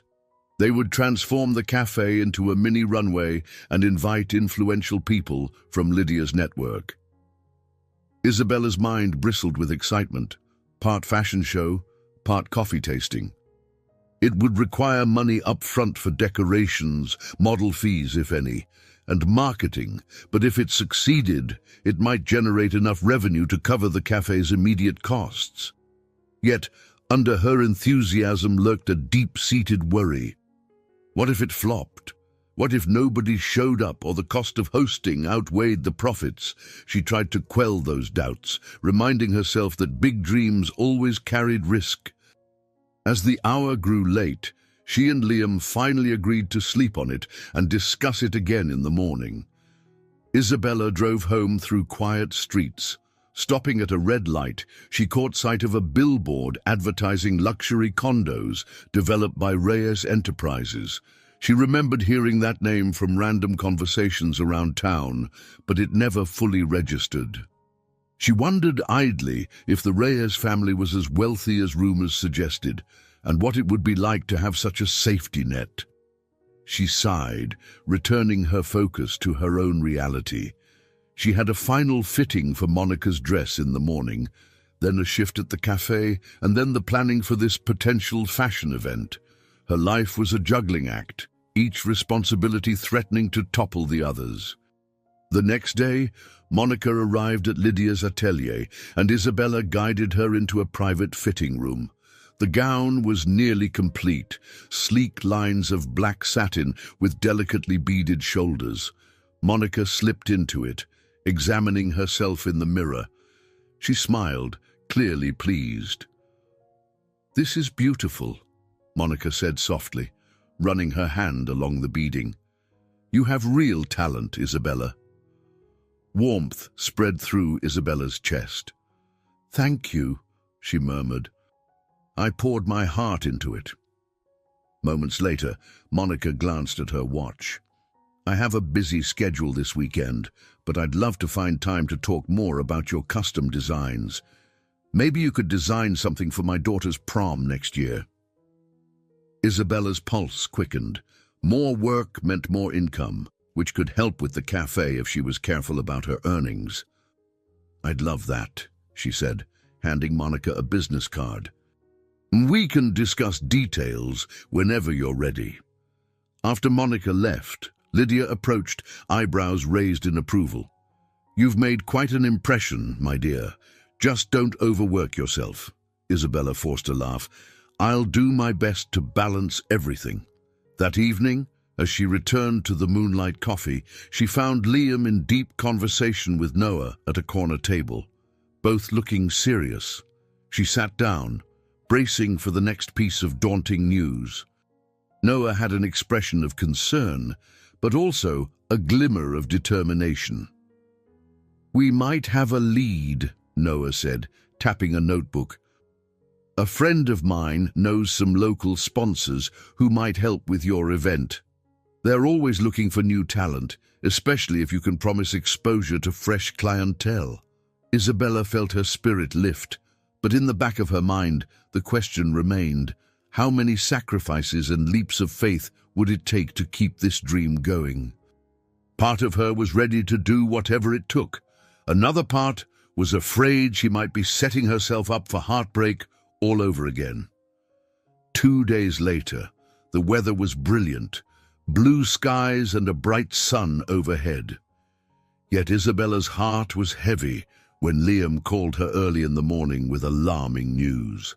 A sizable invoice for coffee bean imports was due a week earlier than anticipated. Additionally, the rent payment for the cafe's building loomed closer than they'd budgeted for. When she arrived at the Moonlight Coffee, the tension in the air was palpable. Liam paced behind the counter, occasionally stopping to serve a customer with a forced smile. Sophia stood by the pastry case, fiddling with the display, but clearly distracted. Isabella joined them, scanning the new invoice Liam had left on the counter. The amount was intimidating, enough to wipe out what little funds they had left. "We don't have enough," she said quietly. Liam released a shaky breath. "I tried calling the supplier, asking for an extension, but they refused. Something about their own financial constraints." He dragged a hand across his face. "I'm starting to wonder if we can keep the doors open much longer." Sophia frowned. "What if we do a fundraiser? A raffle or something?" "The neighborhood might pitch in." Isabella bit her lip, recalling her talk with Noah about potential sponsors. "We do have leads on sponsors for the event, but we were hoping for at least 2 weeks of planning. We don't have that time now." They held an impromptu meeting in the tiny back office, cramped between a filing cabinet and a stack of coffee bean sacks. They brainstormed solutions. A hush fell as they each realized the reality. The cafe was nearing a crisis point. "Let's call a neighborhood meeting," Liam finally said, voice resolute. "We can't do this alone. We need to lay out the facts and see if there's a community solution." That evening, they closed the cafe a bit early and set up chairs inside, pushing tables to the side. Word spread quickly through the local network. Noah, Sophia, Gabriel, and a handful of regular patrons showed up, each taking a seat and waiting expectantly. Isabella stood at Liam's side, heart pounding. "Thanks for coming, everyone," Liam began, trying to keep his voice steady. "As you know, we've seen an influx of customers recently, which should be great news. But the timing of our rent and supply invoices has put us in a tight spot. We might not make it through the next month unless we come up with a plan." A murmur of concern rippled through the crowd. An older couple who owned a neighboring bakery spoke up, suggesting the coffee shop collaborate on a joint discount to draw even more traffic. Others proposed small fundraisers or donation drives. But the looming invoice deadlines overshadowed these smaller gestures. Noah strummed his guitar absently, a sign of his own stress. "What about the event idea we talked about, the mini fashion showcase?" He glanced at Isabella. "If we can get local sponsors, maybe we can push it forward sooner." Isabella cleared her throat. "Yes, I've been planning a casual fashion line, and Lydia's willing to help connect me with potential clients who have deeper pockets. The idea was to host a runway show right here, featuring coffee pairings and local music, but we need some lead time." Gabriel raised a hand. "I can volunteer my painting skills to create a quick-set design or a banner. It doesn't have to be perfect, just enough to add some flair." A woman named Carmen, who owned a small marketing firm, offered to promote the event on social media at no charge.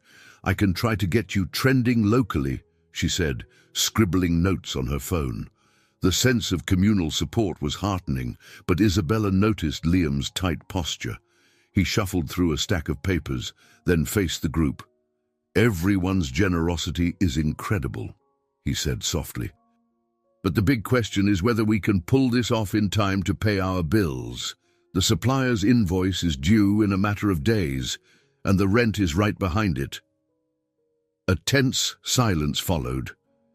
They all understood that big dreams didn't necessarily solve immediate financial crises.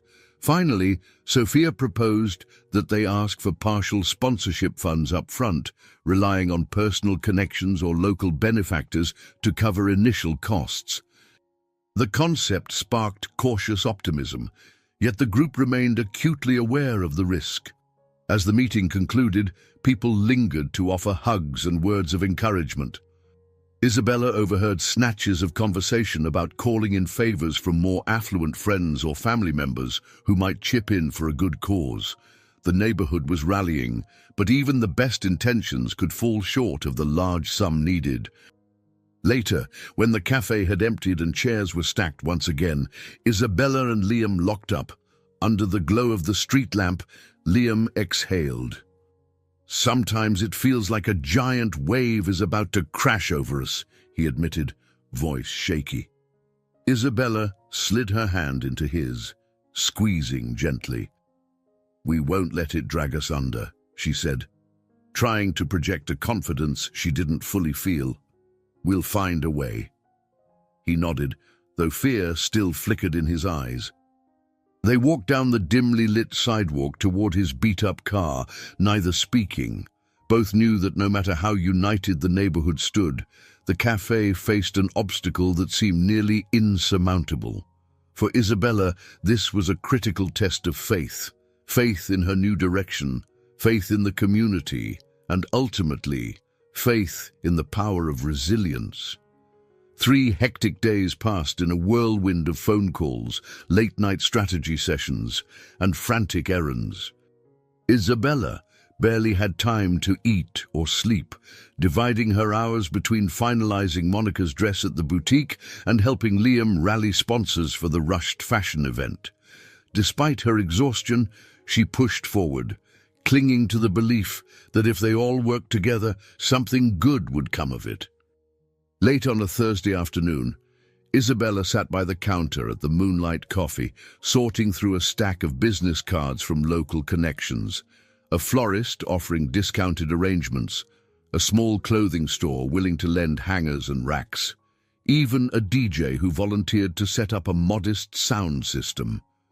The generosity astounded her, though she knew every donated service brought them only a fraction closer to covering the cafe's immediate debts. A sudden commotion at the entrance caught her attention. Lydia McGregor, dressed in her usual tailored pantsuit, stepped inside. Despite her polished exterior, a flicker of urgency danced in her eyes. "Lydia," Isabella stood up, confused. "I wasn't expecting you here." Lydia offered a brief nod to Liam, then turned to Isabella. "I just came from a luncheon with some of my more influential clients. I told them about your showcase idea. 3 of them expressed serious interest in attending, possibly with an eye to invest in emerging designers or local businesses." Isabella's heart soared. "That's incredible." Liam approached cautiously, wiping his hands on a dish rag. "Thank you, Miss McGregor. That's more than we could have hoped for." Lydia waved off the formality. "Liam, I admire what you're doing here. Communities need places like this, welcoming spaces run by good people. If I can help, I will." She handed Isabella a few names scribbled on a piece of expensive notepaper. "These are potential sponsors. Reach out quickly. They might agree to front some of the costs if it means they'll get prime exposure and credit as patrons of the local arts." Isabella's eyes gleamed. "We'll follow up today. Thank you so much." With that, Lydia departed as swiftly as she'd arrived. Liam stood beside Isabella, scanning the list. "I recognize one of these names," he murmured. "Natasha Barlow. She invests in startups, especially women-led initiatives." Isabella recalled reading an article about Natasha, an ambitious entrepreneur known for making snap decisions. "If we can convince her our event has real potential," she said, "maybe she'll provide enough funding to hold us over." They wasted no time. Isabella dialed the number Lydia had provided, and to her astonishment, Natasha's assistant answered almost immediately. Within hours, they arranged a brief meeting at the cafe for the next day. Anxiety churned in Isabella's stomach at the thought of pitching their hastily conceived fashion show meets coffee tasting concept to a high-profile investor. When Friday arrived, Liam and Isabella nervously spruced up the cafe. They replaced drooping flowers with fresh blooms from a local florist, displayed some of Isabella's sketches in frames, and laid out a small sampling of pastries. They even asked Sophia to experiment with a few unique coffee concoctions, like a lavender-infused latte, to demonstrate the cafe's creative flair. Natasha arrived just before noon, stepping inside with a purposeful stride. She wore a sleek designer suit, her short haircut framing sharp, observant eyes. Isabella introduced herself and Liam, then led her to a table near the front window. "I hear you have a fascinating idea," Natasha said, crossing one leg over the other. "A mini fashion show combined with a coffee tasting." Isabella nodded, launching into the pitch. She outlined how each segment would highlight local talent, baristas, bakers, designers, and how the synergy of fashion and coffee could attract a diverse crowd. Liam chimed in, detailing the cafe's mission to serve as a community hub. He explained how the event would benefit not just the business, but also the neighborhood. Natasha listened intently, occasionally sipping the lavender latte Sophia had prepared. She said, eyebrows lifting. "I like this. It's fresh." Isabella's hope soared. If we had funding for marketing and partial upfront costs, like lighting, seating, and a small staff for the runway portion, we could pull this off in a week or two. Tickets, plus sponsor contributions, would bring in revenue right away. Natasha leaned forward. I'll be frank. I only back ventures if I see both passion and a viable plan. Passion, you clearly have, but can you finalize the logistics that quickly? We can, Liam assured her. We've got local alliances, volunteers, even an experienced mentor from the fashion industry. All we need is a financial boost to make it cohesive and professional. Natasha tapped her manicured nails on the table, glancing around the cafe. The midday crowd bustled behind them, sipping drinks and chatting. I admire your community spirit, she said. It's a risk, but I'm intrigued. A spark of anticipation flickered in Isabella's chest. Natasha asked a few more pointed questions about budgets and expected outcomes, which Isabella and Liam answered as best they could. Finally, Natasha rose, holding out a business card. Send me the detailed plan by Monday, she instructed. If it holds up under scrutiny, I'll provide a small sponsorship. Consider it seed money. We'll see if you can transform it into something bigger. She offered a brisk handshake, then swept out as confidently as she'd arrived. Isabella stood frozen for a moment, heart thundering. Then she turned to Liam and they exchanged a hopeful grin. It wasn't a done deal, but it was a glimpse of hope. A chance to save the Moonlight Coffee and prove they could do more than just dream. They spent the rest of the day in a flurry of activity, finalizing numbers, calling potential models, and drafting a promotional plan. While the hurdle of immediate bills still loomed, that single possibility lit a fire within them. For the first time in weeks, Isabella felt as if their plan might actually work. The weekend was a blur. Word spread through Lydia's circle, and soon local bloggers and social media influencers were asking about the upcoming fashion show. Isabella worked tirelessly, refining her casual designs into a cohesive mini-collection. She set up fittings in Lydia's atelier, enlisting Sophia and a few other acquaintances as impromptu models to showcase the pieces. Lydia helped her fine-tune each outfit so it would look both fashionable and accessible. Meanwhile, Liam juggled cafe operations and sponsor proposals. Emails flew back and forth between him and Natasha's assistant. The prospective investor demanded precise details on costs, expected attendance, and marketing reach. Isabella and Liam were determined to make everything as organized as possible, pulling late nights in his cramped apartment, where they converted the small dining table into a planning station. Though the tension was high, a sense of purpose burned bright. Each time Isabella felt her energy lag, she recalled the supportive faces of the neighborhood, each person rooting for them. She also remembered Anthony's cruel sneers, determined to prove he was wrong, that a heartfelt dream could be more fulfilling than shallow luxury.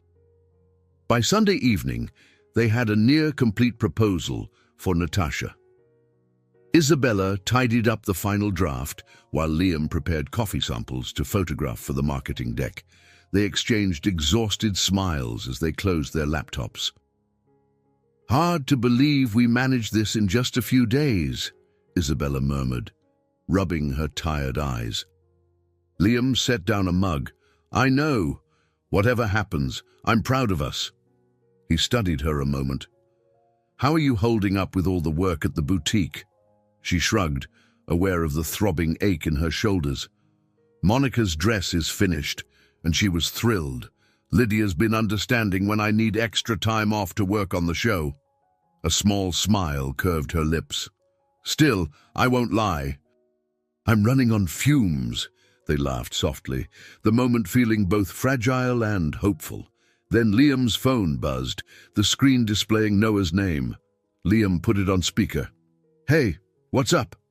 I got some news, Noah said. voice echoing with excitement. "A local musician I know wants to perform at the event. Maybe an acoustic set during the intermission. He's got a solid following online. Thought that might help draw a crowd." "That's fantastic," Isabella replied, her spirits lifting. "We're starting to get real traction." Noah chuckled. "You bet. By the way, I heard a rumor that Reyes Enterprises has been sniffing around this part of town, maybe looking to buy up commercial properties. Just keep your eyes peeled. Might not directly affect us, but who knows?" The mention of Reyes Enterprises sent a mild jolt through Isabella, recalling the billboard she'd spotted. She pushed the thought aside. "Thanks for the heads up, Noah. And thanks for everything else, too." "No problem. Let's make this show a hit." When the call ended, Isabella closed her eyes briefly, mentally preparing for the busy week ahead. She couldn't pinpoint why the idea of Reyes Enterprises made her uneasy. Perhaps it was the notion of powerful, faceless corporations threatening smaller businesses like Liam's, but she had more immediate concerns, like ensuring the event's success. Monday morning, they submitted their final plan to Natasha, receiving a terse acknowledgement from her assistant. The next few days passed in a flurry of intense activity. They secured chairs and a makeshift stage, arranged for lighting, and set up social media promotions. The entire neighborhood buzzed with anticipation. Some local shops hung flyers in their windows, while volunteers helped paint a large banner reading "Style and Sips," a community showcase. The day before the event, Isabella stood in the cafe with Liam, scanning the space with a critical eye. Folding chairs were stacked against one wall, set to be arranged in rows for the mini runway. A small platform had been constructed at the far end for the models. The overhead lights needed adjusting, and the coffee station had to be rearranged for easy access. It was controlled chaos. "We're almost there," Liam said, sounding both exhilarated and worn out. "This has to go off without a hitch, or we risk scaring away potential sponsors and customers." Isabella squeezed his hand. "We'll do our best. At this point, we've prepared as much as we can. The rest is up to luck. And maybe a little faith." He nodded, looking around at the product of their hard work. "I can't believe we're about to host a fashion show in a coffee shop. It's crazy, but it feels right." She smiled, resting her head against his shoulder. Crazy is good sometimes. Despite the mounting pressure, they shared a quiet moment of gratitude. They had come a long way from the initial spark of an idea. With the big day looming, both felt an internal shift, an acknowledgement that everything they had faced so far was building toward a pivotal test.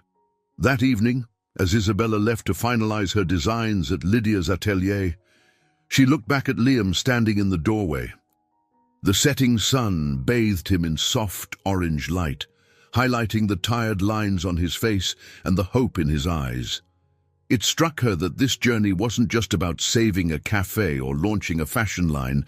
It was about forging a new life, one grounded in sincerity and shared dreams. Though fatigue weighed on her, she felt an undercurrent of fierce determination. If they could navigate tomorrow's event, it would be a giant step toward proving that passion and community could overcome even the toughest odds. Yet a flutter of anxiety warned her that the ultimate trial was still to come, one that would test not only their business acumen but also the core of their relationship. Without adding a farewell, she drove off, the next day's challenges already crowding her thoughts. As she left the neighborhood behind, she had no idea just how profound the upcoming confrontation would be, and how much it would reshape the course of her and Liam's intertwined destinies. A glowing sunset bathed the exterior of the Moonlight Coffee in warm oranges and pinks, setting the stage for the much-anticipated Style and Sips event. After a week of preparation and near sleepless nights, the makeshift runway was set up, rows of folding chairs neatly lined both sides, and small tables dotted the back of the cafe for attendees to savor espresso creations during intermissions. Several strings of twinkling lights hung overhead, creating a cozy yet festive ambiance.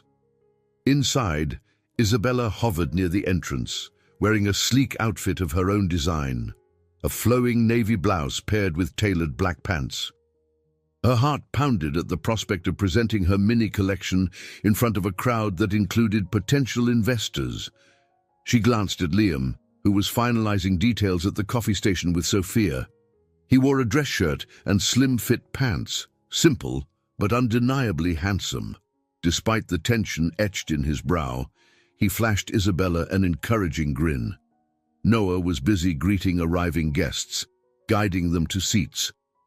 A local musician tuned his guitar in a corner, ready to provide soft background melodies. Everything appeared on schedule, but Isabella sensed the collective nerves beneath the surface. Would Natasha Barlow show up? Would the event draw enough attention to save the cafe from its mounting debts? A flurry of activity erupted as the first wave of guests arrived. Women in elegant dresses, men in casual blazers, local bloggers snapping photos for social media. Isabella greeted Lydia, who swept in wearing a refined pantsuit, exuding confidence. She introduced Isabella to a couple of her well-heeled clients, each eyeing the cafe's transformation with curiosity. "This is lovely," said a tall woman in her 50s, swirling a cappuccino in her delicate hand. "I've never seen a fashion show in a coffee shop before." Isabella smiled. "We're mixing things up." "Thank you for coming." As the minutes ticked closer to showtime, Isabella ducked behind a partition serving as a backstage area. There, she found her models, Sophia among them, already dressed in the casual chic pieces she had designed. She inspected each outfit, flowing maxi dresses inspired by the vibrant hues of Little Havana, breezy tops paired with cropped pants suitable for Miami's heat, and even one statement piece, a loose-fitting jumpsuit with embroidered details. "You're all stunning," Isabella reassured them, though her own nerves simmered. She heard the muffled sound of Liam speaking on a microphone, welcoming guests and explaining the evening's program. Applause followed, signaling the start of the event. Music swelled, a soft acoustic tune provided by Noah's musician friend. One by one, the models stepped onto the makeshift runway. Isabella peeked through a gap in the curtain, pulse pounding as the audience murmured in appreciation. Flashes popped as phones and cameras captured each look. Between segments, Liam took the microphone to introduce specialty coffee drinks that paired well with the vibe of each mini collection. He poured samples of new lattes, some infused with floral hints, others featuring bold, spiced notes. The crowd seemed intrigued, sipping and nodding. Isabella felt a flutter of pride.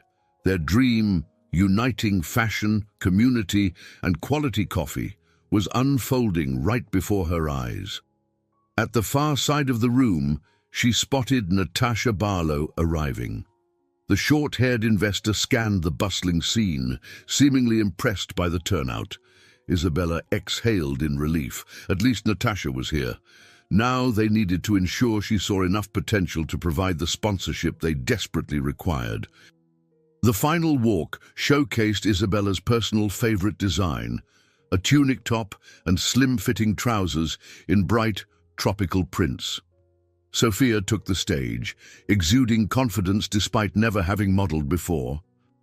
Applause rose in a crescendo, and Isabella stepped onto the runway at the end, bowing her head graciously as the creator.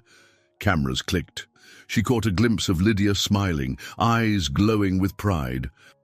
When the show concluded, people mingled amid the aroma of coffee beans and excitement. Isabella made her way through the congratulatory clusters, receiving compliments from a few local fashion enthusiasts. She stopped short when she noticed Anthony Coleman in the crowd, leaning against a wall with an unreadable expression. She swallowed hard, forcing herself to remain calm. This was not the moment for conflict. Closing her eyes briefly, she decided to focus on finding Natasha first, but Anthony didn't remain on the sidelines for long. He strode over, clapping slowly. "Impressive turnout," he said in a low voice, scanning the decor. "Though I have to wonder if it's enough to bail out this place." Isabella squared her shoulders. "You don't need to be here, Anthony," she replied, managing to keep her tone neutral.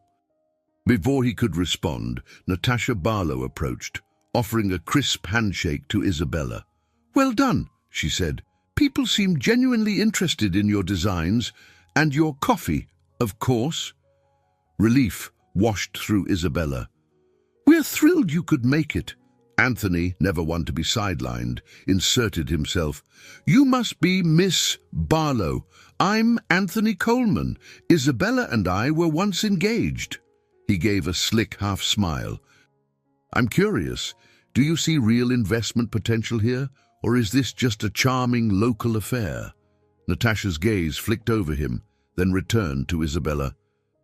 "I see creativity and community, two things I value. We'll discuss details soon, Isabella," she said, ignoring Anthony's smugness. "Congratulations again." She swept away, mingling with a group of business contacts, leaving Anthony glaring. Isabella stood taller, refusing to let him dampen her spirits. She searched the room and spotted Liam by the register, smiling at a group of new customers. Anthony followed her gaze. "So," he sneered, "you're really sticking with the barista. Think he'll ever provide you the life you deserve?" A surge of anger rose in Isabella, but she refused to engage. "You ended our engagement, Anthony. I'm moving on. Go enjoy the show or leave." He lingered a moment, then retreated into the crowd. Isabella pressed a trembling hand to her temple, determined not to let him spoil an otherwise triumphant moment. It had been a grand night, a showcase of potential. Despite the underlying tensions, she felt the warm glow of success. Yet a whisper of uncertainty nagged at her. Was it enough? Would Natasha's curiosity turn into actual funding in time to save the Moonlight coffee? She pushed the thought aside, determined to savor the victory for now. Around her, people sampled desserts, admired the displays, and congratulated the organizers. The applause from the runway still echoed in her ears, and for the first time in a while, she felt a surge of genuine hope. The following morning brought grey skies and an unseasonable chill in the air. Isabella woke in her apartment, mind still buzzing from the event's success. Though her body felt heavy with exhaustion, a sense of accomplishment flitted through her. "We did it," she reminded herself, smiling softly. She fixed a quick breakfast of toast and scrambled eggs, then checked her phone. A slew of messages awaited, congratulatory texts from friends, social media tags from local bloggers praising the show, and, most importantly, an email from Natasha Barlow's assistant. Her heart skipped at the subject line, "Follow-up regarding potential sponsorship." She opened it immediately, scanning the formal note. Natasha wanted to set up a call that afternoon to discuss next steps. Isabella let out a small whoop of excitement, grabbing her phone to text Liam, "We might have a real sponsor in the bag." Within minutes, her phone rang. "Hey!" Liam's voice sounded breathless, clearly mirroring her excitement. "I just heard from Noah, too. People can't stop talking about last night. The cafe was packed this morning with new faces." Isabella felt a rush of joy. "That's amazing. Let's keep the momentum going. If Natasha invests, we can pay off the bills and plan for a real expansion. Maybe a second location someday." The idea thrilled her, though she reminded herself not to get carried away. They agreed to meet later at the Moonlight Coffee before the call with Natasha. After tidying up her apartment and gathering the leftover marketing materials from the show, Isabella headed out, stepping into the brisk air. The city streets bustled with morning traffic, but she felt a surge of optimism. Life can change so fast, she thought, recalling the heartbreak and uncertainty she'd suffered so recently. When she arrived at the cafe, Liam was restocking shelves, a bright grin across his face. The space was pleasantly busy, with customers discussing the event and trying signature drinks. Isabella noticed a group of young women browsing through a small display she'd set up, featuring a few of her garments for sale. As Isabella joined him behind the counter, Liam leaned in for a quick hug. "We had a line out the door at 7 this morning," he said. "Even some local news outlet wants an interview about the fashion coffee phenomenon." She grinned, feeling warmth spread through her chest. "I can't believe it's happening." Before they could bask further, Sophia approached, her expression tight. She glanced around and then whispered, "Anthony's here." Isabella sighed, shoulders tensing. "Where?" Sophia nodded discreetly toward a corner table. Anthony sat with one of his marketing colleagues, both sipping coffees. He wore the same composed air of superiority he'd shown the night before. Liam frowned. "Why does he keep coming?" "He obviously doesn't like this place." Isabella forced a steady breath. "Probably out of spite, or he's curious how we're succeeding. Let's ignore him." They attempted to do just that, focusing on customers who actually wanted to be there. Soon, though, the time for the call with Natasha arrived.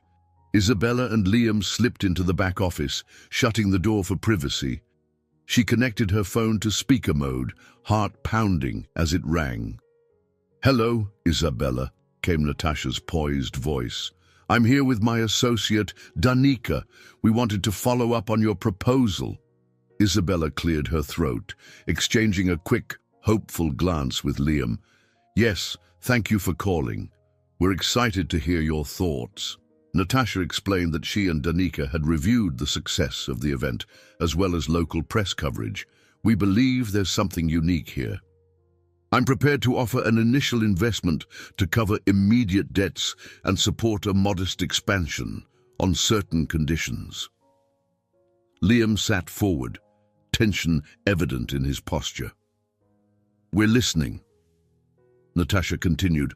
"First, we'd establish a joint entity. You retain creative control, but I'd have a say in broader strategy, marketing approaches, product expansion, and so on. Second, I want to see you stabilize your supply chain. No more last-minute invoice nightmares. And third, if your growth meets certain milestones, we can discuss additional funding." Isabella's heart soared. Even with conditions, this was exactly the lifeline they needed. "That all sounds workable," she said, careful to maintain a professional tone. "We can provide detailed cost breakdowns and a timeline." After a few more back-and-forth questions, Natasha's voice warmed. "I'm impressed by your resourcefulness, Isabella. Let's move quickly. My team will draw up the paperwork. We can finalize details within a week." "Thank you," Liam said, relief plain in his voice. "You won't regret this." When the call ended, they stared at each other in disbelief for several heartbeats. Then Liam wrapped Isabella in a tight embrace, his laughter reverberating in the small office. The weight of impending financial doom lifted just enough for them to breathe freely. They emerged with wide smiles, feeling a sense of triumph. Even Sophia, overhearing bits of the conversation, clapped in excitement. But the moment of celebration was cut short when Anthony appeared in the office doorway, arms crossed. "Busy day for you two," he drawled. "You've got quite the operation here. I suppose you'll be rolling in money soon." Liam's face hardened. "We have a private meeting in progress, Anthony." Anthony smirked, ignoring him. "I just came to congratulate Isabella. Although, be careful with shady investors. They might bail the minute they sense trouble." Isabella's patience frayed. "We don't need your advice, especially since you made it clear you think I'm beneath you." He waved a dismissive hand. "Don't worry. I'll be out of your hair soon. I'm just saying you might be walking into another disappointment, like you did with me." Something snapped inside Isabella. She stepped forward, voice trembling with anger. "You humiliated me when you cancelled the wedding. I've built something real here, and you're not going to ruin it. Now please leave." Anthony stared her down, then shrugged. "Fine." Turning to Liam, he added lowly, "Have fun playing house with your little coffee project." He strode away before anyone could reply. Isabella's heart pounded, but Liam took her hand. "He can't take away our success." She nodded, still shaken but determined. The day's triumph overshadowed Anthony's bitterness. Though relief washed over them, Isabella sensed a deeper challenge on the horizon. Success brought new pressures, and old entanglements still lingered. She reminded herself to stay grounded. This was only the beginning of a more complex journey. 2 days after Natasha agreed to invest, Isabella's life seemed brighter. The cafe thrived with steady streams of new customers, and her designs attracted attention from a handful of potential clients. Even Lydia's atelier was seeing more foot traffic, with curious shoppers having heard about Isabella's show. On a rare afternoon off, Isabella went to Liam's apartment to help him organize paperwork in preparation for finalizing contracts with Natasha.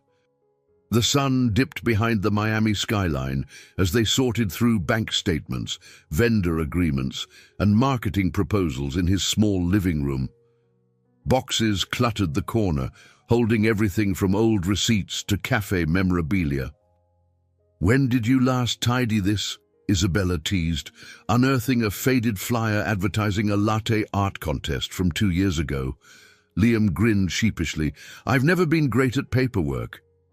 "That's probably why I ended up in such a bind." They shared a light laugh before turning back to the files. Soon, Isabella came across a nondescript manila folder labeled simply Documents. Curious, she opened it, expecting more cafe bills. Instead, she froze. Her eyes landed on a letterhead that read Reyes Enterprises in crisp blue font. "What's this?" she asked quietly, scanning the first page. It appeared to be a formal correspondence referencing land purchases and shares in a major real estate development firm. Liam looked up, his color draining as he realized what she was holding. He lunged to grab it, but she reflexively pulled away, eyes darting across the text. Confusion coiled in her stomach.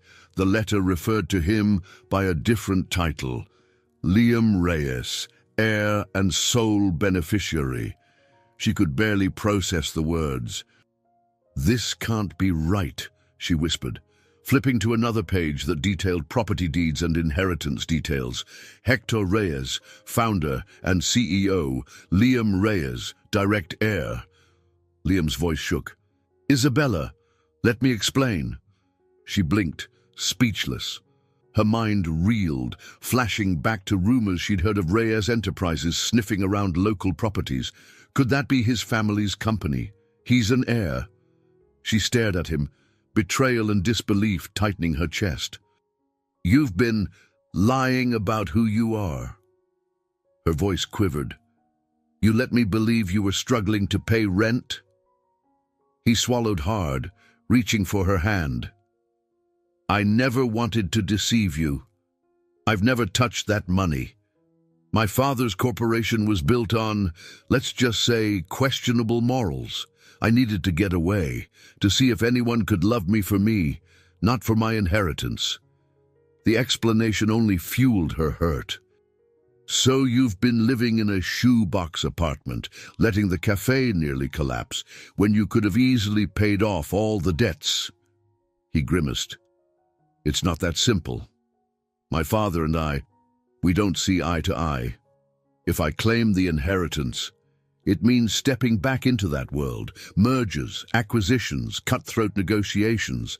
I walked away because I wanted a genuine life, not one overshadowed by greed. I'd planned to reveal this to you eventually, but I was scared it would change how you see me." Hot tears pricked Isabella's eyes. She recalled every moment of financial panic they'd shared, every sacrifice, every plan to save the cafe. It felt like a betrayal. He had the power to save them from hardship, yet chose to remain silent. "You should have trusted me," she whispered, voice wavering. "Instead, you let me believe we were in the same boat, struggling together. He ran a hand through his hair, eyes pleading. I know. I'm sorry. I've been used before. People latch onto me the moment they realize I'm part of Reyes Enterprises. I didn't want that to happen again. She rose abruptly, stepping away from him and the swirl of documents. I understand not wanting to be valued just for money, but I thought we were building something honest here. Now I see you've kept a huge secret. Tears brimmed in her eyes as she clutched the folder. All those times I worried about the cafe closing, about paying suppliers, about your livelihood. It was agony. You watched me break down, and still you said nothing. He hung his head, shoulders slumping. Isabella, I never meant to hurt you. I love you. I wanted to be sure you loved me for me. The weight of his words pressed down on her. She did love him. She was certain of that. Yet the deception cut deep, leaving her torn between fury and empathy.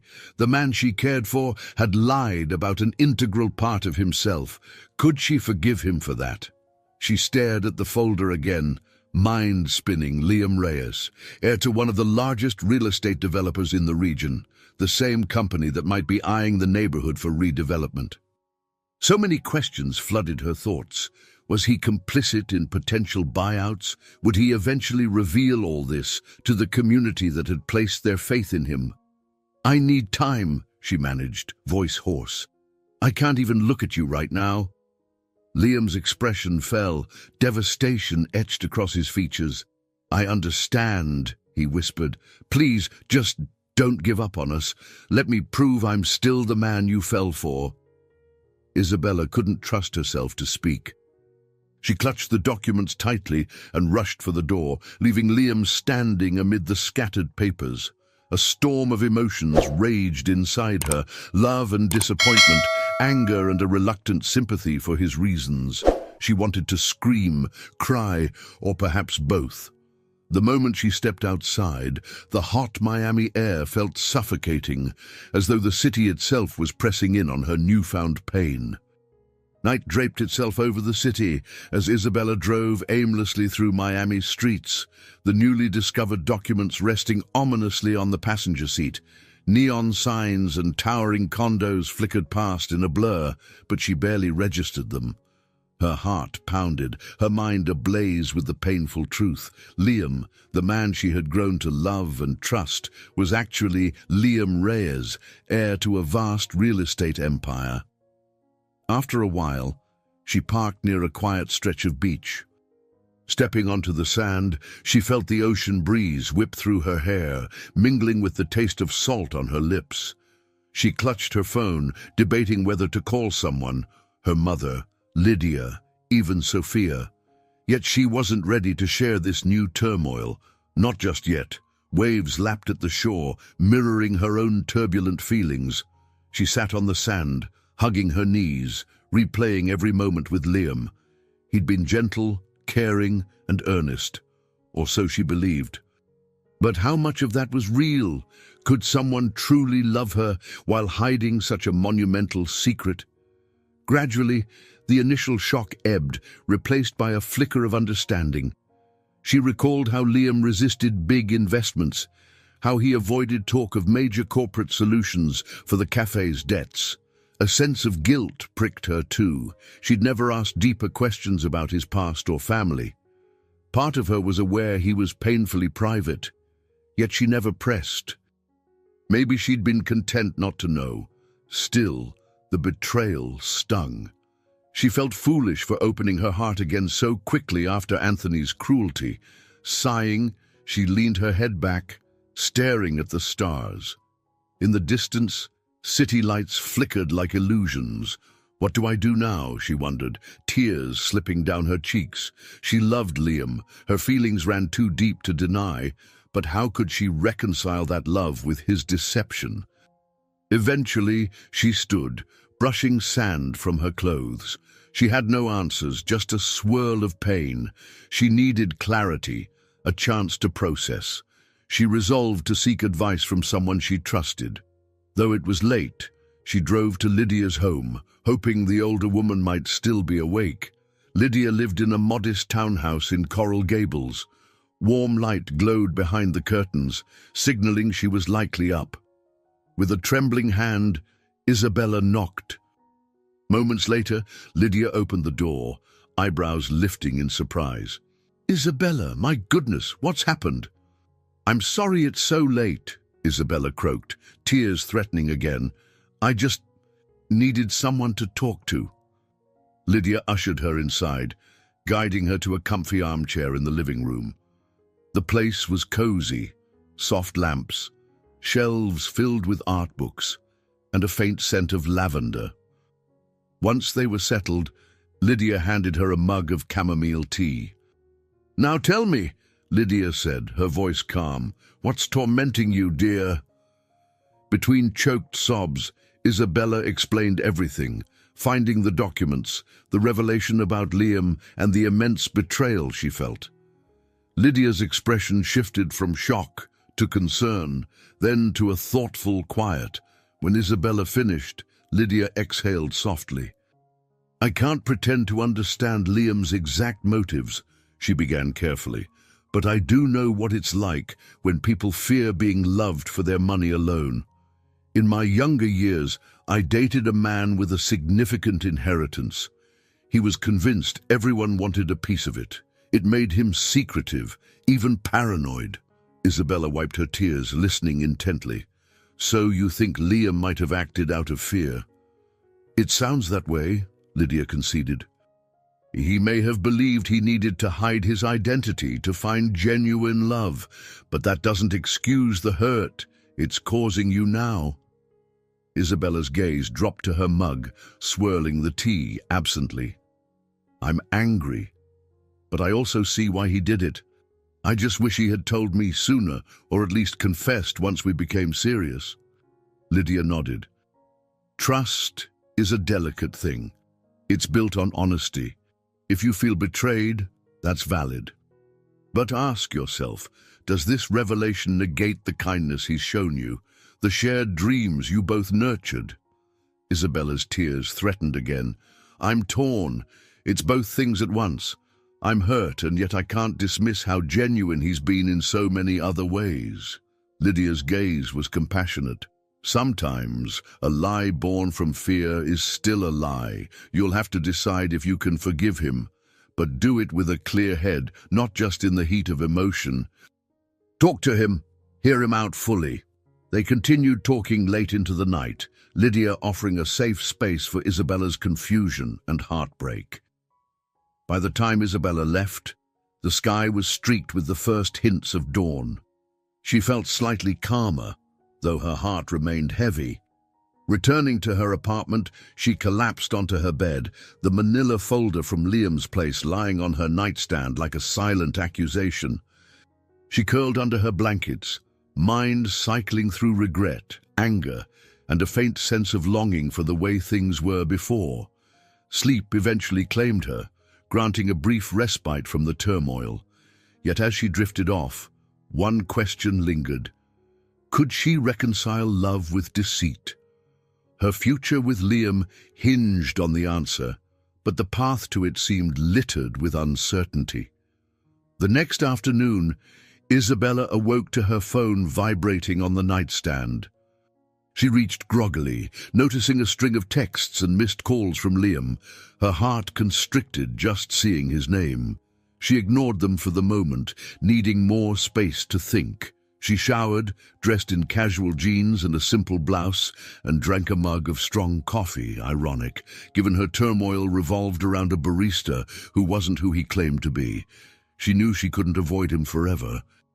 They still needed to finalize paperwork with Natasha, and the Moonlight Coffee's future hung in the balance.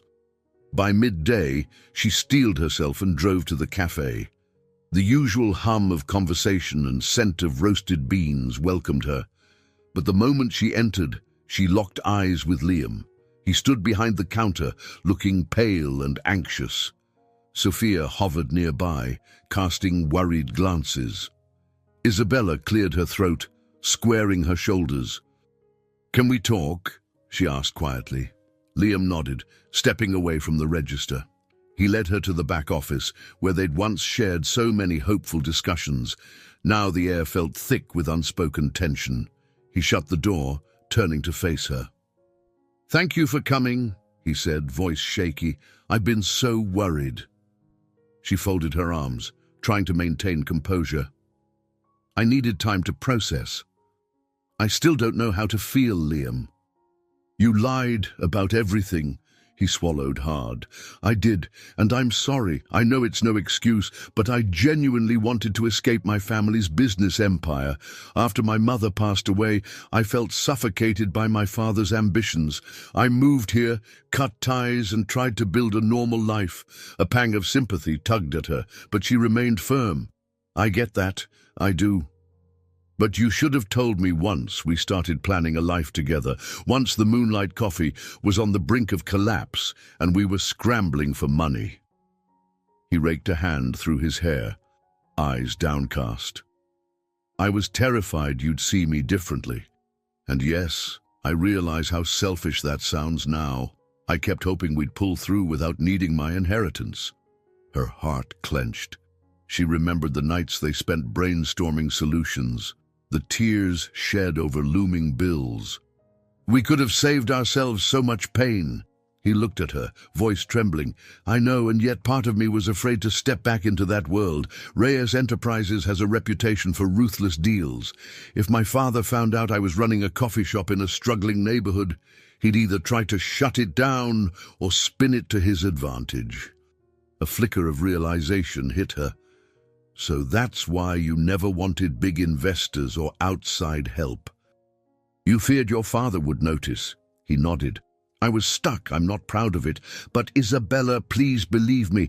My feelings for you are real. I never wanted to exploit you or have you question my sincerity." Isabella's voice wavered. "I do question it. How could I not?" Tears pooled in her eyes. She thought of the tender moments, the late-night confidences. Had any of that been built on solid ground? He reached for her hand, but she pulled away. "I'm so sorry," he repeated, desperation lining his features. "I'll do whatever it takes to earn back your trust. I'll even consider tapping into my inheritance if it means saving the cafe, or at least clearing the debts."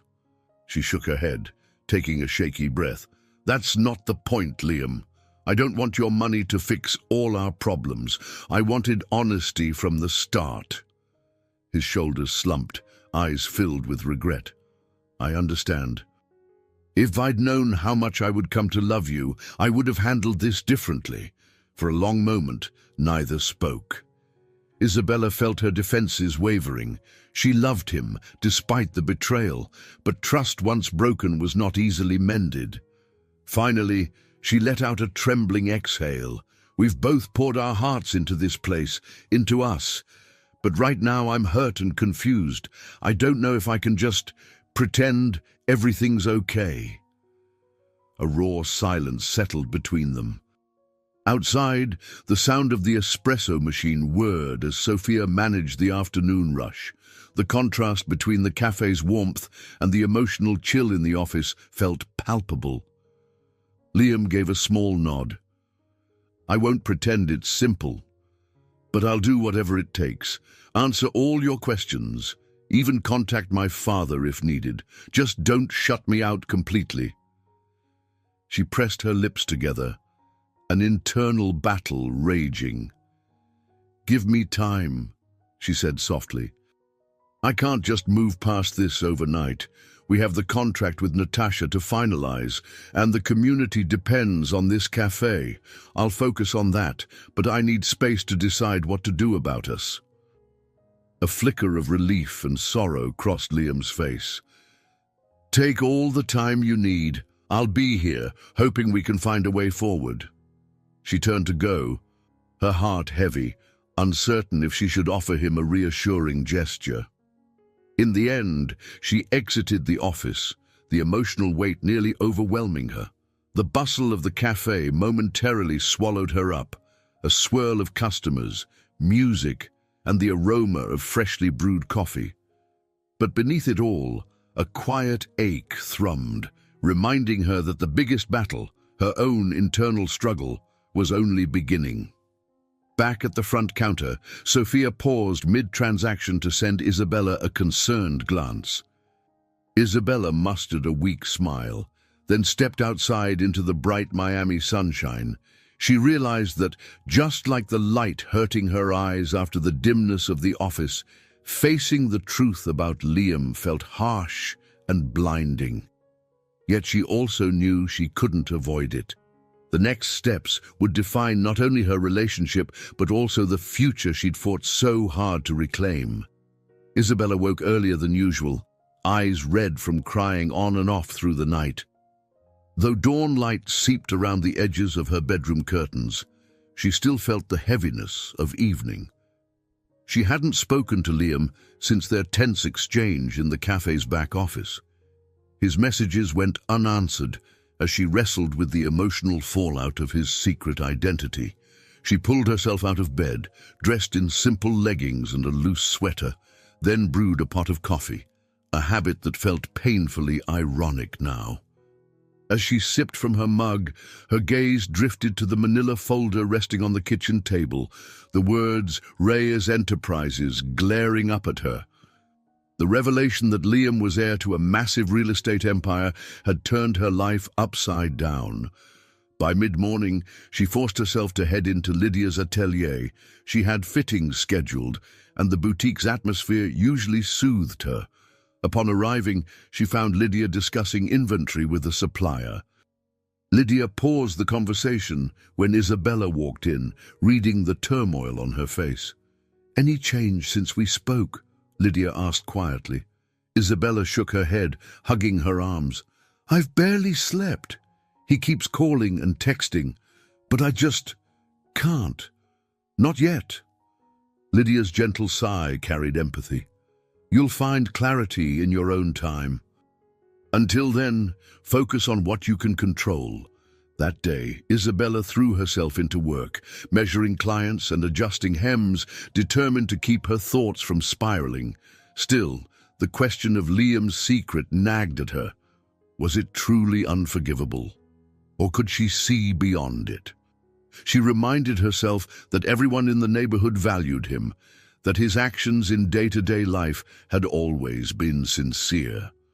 But the deception lingered like a wound that refused to heal. Late that afternoon, she finished a fitting for an elegant mother of the bride. After the woman left, Lydia approached with a tense look. "Noah called," she said. "He's worried. Apparently, a man from Reyes Enterprises showed up at the Moonlight Coffee asking for Liam. Something about property negotiations." Isabella felt her stomach tighten. She asked Lydia for more details, but there were none, only rumors that Reyes Enterprises might be looking to purchase multiple parcels in the neighborhood. The possibility left her uneasy. Could Liam's father be trying to force him back into the corporate fold? Worry gnawed at her. If that company was indeed planning to buy the area, they might jeopardize everything the neighborhood had built, including the cafe. Despite her anger with Liam, she sensed that if anyone could prevent such a takeover, it might be him. That evening, she walked the familiar route to the Moonlight Coffee. Inside, the atmosphere was subdued. A handful of regulars sat quietly, sipping drinks with uneasy expressions. Sophia gave Isabella a quick hug, but didn't press for details. Noah was by the corner, arms folded, head lowered in deep thought. When he saw her, he motioned for her to follow him to a small table away from customers. "Someone in a suit arrived earlier," Noah said under his breath. Asking about Liam's whereabouts, he introduced himself as Dominic Sharp, a representative of Reyes Enterprises.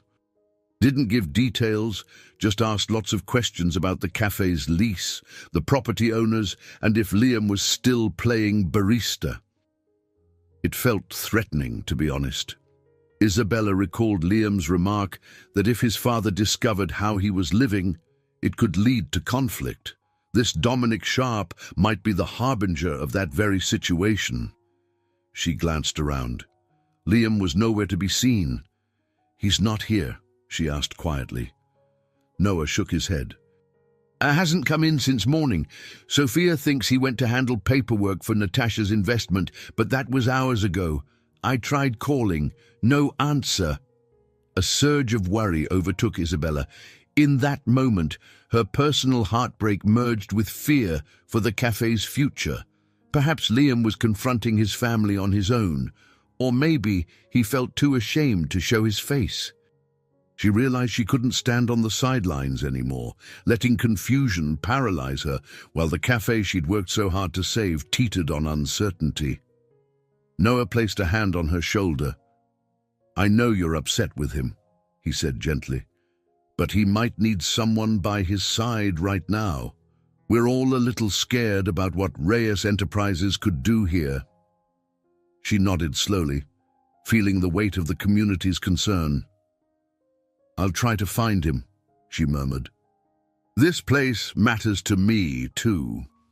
Before leaving, she exchanged a few words with Sophia, promising she'd keep everyone updated if she learned anything. Then she stepped onto the street, the early evening air clinging to her skin. She wasn't sure where to look first, his apartment or the small bank where he'd been handling documents, yet her intuition told her to start at his place. As she headed that way, she replayed countless memories, from their very first conversation at the cafe counter to the moment she'd discovered the documents. Despite her anger, a fierce concern took hold. He'd been so determined to protect his identity, and now it threatened everything they had built. She dreaded what might happen next and questioned whether either of them could hold back the powerful corporate interests circling overhead. Her pace quickened, and she pulled out her phone, finally calling Liam's number. It rang and rang without an answer. By the time she reached the modest apartment building, her nerves were taut. She pressed the buzzer to his unit, hoping he was home. Isabella waited for what felt like an eternity, her finger hovering over the buzzer to Liam's apartment. Eventually, she heard the faint click of the door unlocking. She pushed it open and hurried up the narrow flight of stairs, each step echoing with her heartbeat. When she reached his door, it stood partially ajar. She knocked softly before stepping inside. Liam was there, perched on the edge of his worn-out sofa, eyes rimmed with fatigue. A mess of papers covered his coffee table, bank statements, cafe documents, and a single sheet bearing the Reyes Enterprises logo. The tension in the air was palpable, like a coiled spring. He looked up, surprise and relief crossing his face.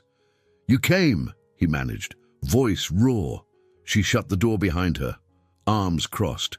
"Noah told me someone from Reyes Enterprises showed up at the cafe." Liam nodded, running a hand across his unshaven jaw. "Dominic Sharp, my father's right-hand man. He's found me, and he's made it clear that if I don't step back into the family business, my father might move forward with purchasing properties around the neighborhood. That could include the cafe's building." She eased down onto the edge of a chair, trying to mask the knot forming in her stomach. "So they plan to buy out the landlord.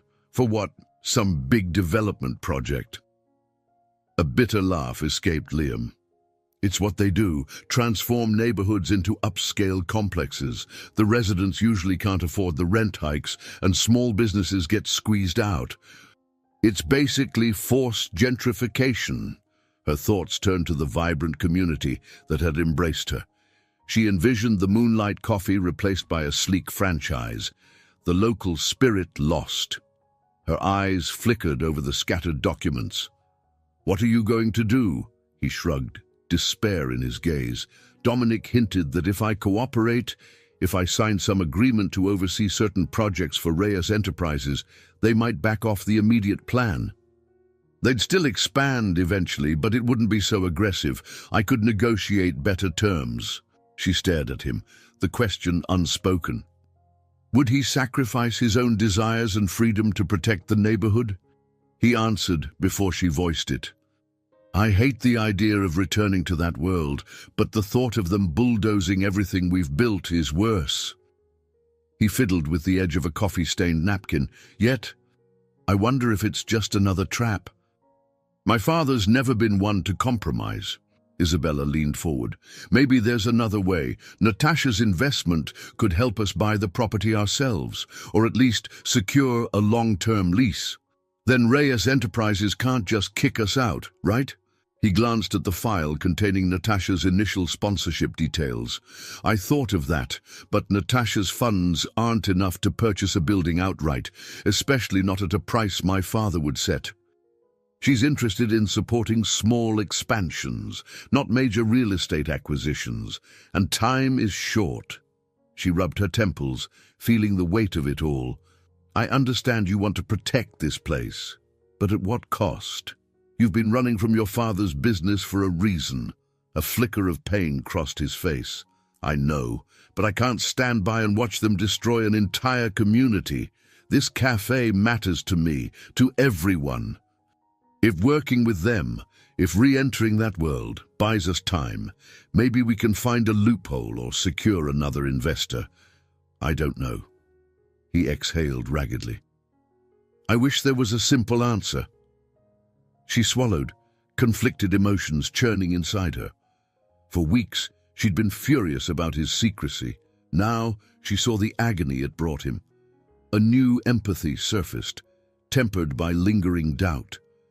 Could he be trusted to make choices that wouldn't tear them apart again? Still, her voice softened. You're trying to do the right thing. I see that. His gaze found hers. I'm sorry I broke your trust, he murmured. But if I can protect you, protect this community, I have to try. She glanced at the disordered files. What would it look like, going back to Reyes Enterprises? Would you have to move away, become someone else entirely? He hesitated. I'm not sure. My father's empire is nationwide. They'd probably want me in boardrooms, traveling, striking deals. I hate it, Isabella, but without leverage, I can't force them to leave the cafe alone. Silence hovered, both of them weighed down by impossible choices. Finally, Isabella stood, crossing to the sofa. She gently rested a hand on his shoulder, her voice tight. I can't solve this in one night, but I don't want you facing it alone. The cafe means too much to me, and so do you. A tremor of relief passed through him. He clasped her hand, his eyes brimming with gratitude. Though the crack between them wasn't magically healed, a fragile bridge of understanding had formed. They spoke late into the night, sifting through possible strategies. Could they rally the neighborhood? Would that even matter if Reyes Enterprises came with enough money to buy whatever they wanted? As the hours slipped away, they realized they had to involve the community. Maybe raising a united voice could deter an aggressive takeover. Or maybe it was a fool's hope. When dawn approached, Isabella felt her eyes grow heavy, yet her mind churned. The old pattern of heartbreak and secrets hung over them, but so did a flicker of possibility. She resolved to return home for a few hours' rest before meeting with Natasha to discuss the threat. She left Liam's apartment, stepping into the pre-dawn chill, feeling that, despite everything, neither of them could walk this path alone any longer. That afternoon, the cafe buzzed with anxious energy as residents gathered for an emergency meeting. Word had spread quickly. Reyes Enterprises was rumored to be circling the neighborhood, with the coffee shop's property high on their list. The tension in the air felt nearly electric. Chairs were arranged in a semicircle near the tables. Familiar faces, Noah, Sophia, Gabriel, and other local business owners, filled the space, voices low with concern. Isabella arrived with Lydia, both carrying notebooks to jot down any actionable ideas. Liam stood at the front, looking more solemn than ever. Once everyone settled, Liam cleared his throat. I appreciate you all being here. I'm aware rumors have surfaced about a corporate buyout in our neighborhood, possibly including this building. We wanted to discuss how we can respond. A murmur of unease rippled through the crowd. Sophia spoke up, arms folded. We've worked too hard to revitalize this place. How can we push back against a giant like Reyes Enterprises? Liam's eyes flicked to Isabella, then back to the group. We need a united front. Petitions, local media coverage, maybe even legal advice to ensure the landlord doesn't sell out from under us without warning. If we show that the community won't welcome a forced redevelopment, it might make the project less appealing. Noah rubbed his chin. I can talk to some local reporters I know. They love a David versus Goliath story. Others chimed in. An older woman who owned a thrift shop suggested collecting signatures. A younger man offered his social media skills to broadcast the issue. Isabella stood, gathering her courage. Lydia and I can reach out to some of her clients who have influence. They might help amplify our voices or even offer financial backing. And remember, Natasha Barlow is already investing here. She might also lend her clout if she believes it protects her stake. The crowd nodded, a spark of hope igniting. They began divvying tasks, forging a plan to make enough noise that Reyes Enterprises wouldn't proceed without serious hesitation. Yet as the meeting continued, Isabella sensed Liam's tension. He didn't mention his complicated relationship with the corporation or the possibility of returning to his father's fold to negotiate. She wondered if he feared the community might see him as part of the enemy. When the meeting ended, neighbors lingered, discussing next steps. Liam slipped away to the cafe's back office. Concerned, Isabella followed.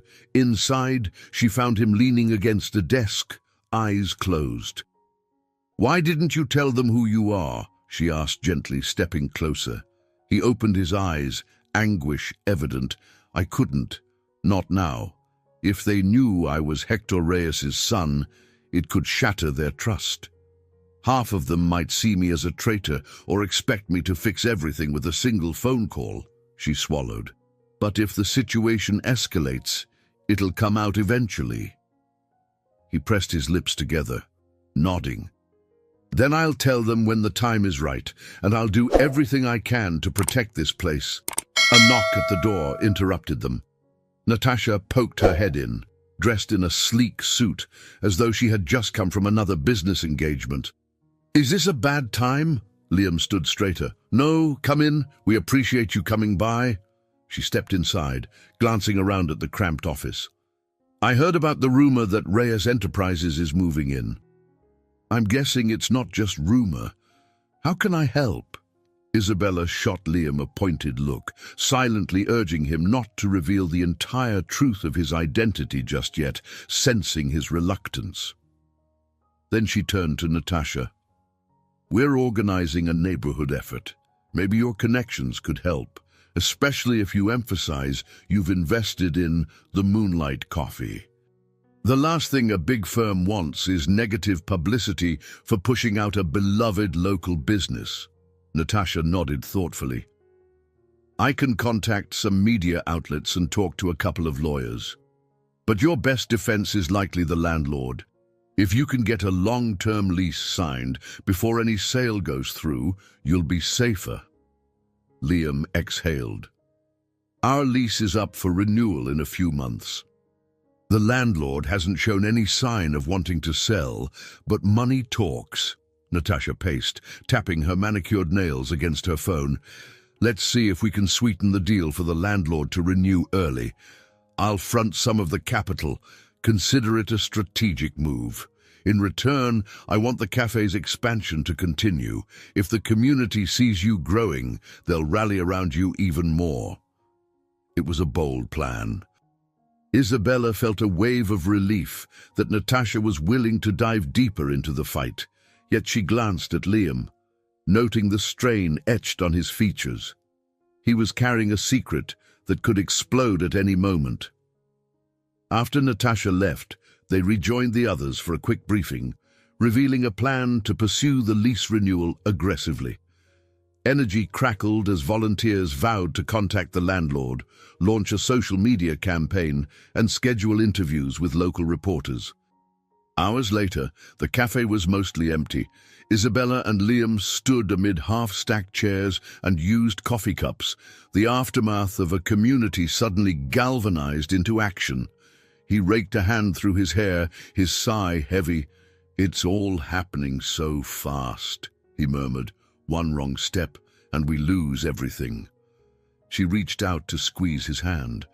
Though their relationship remained fragile, she felt them pulling together in a shared mission.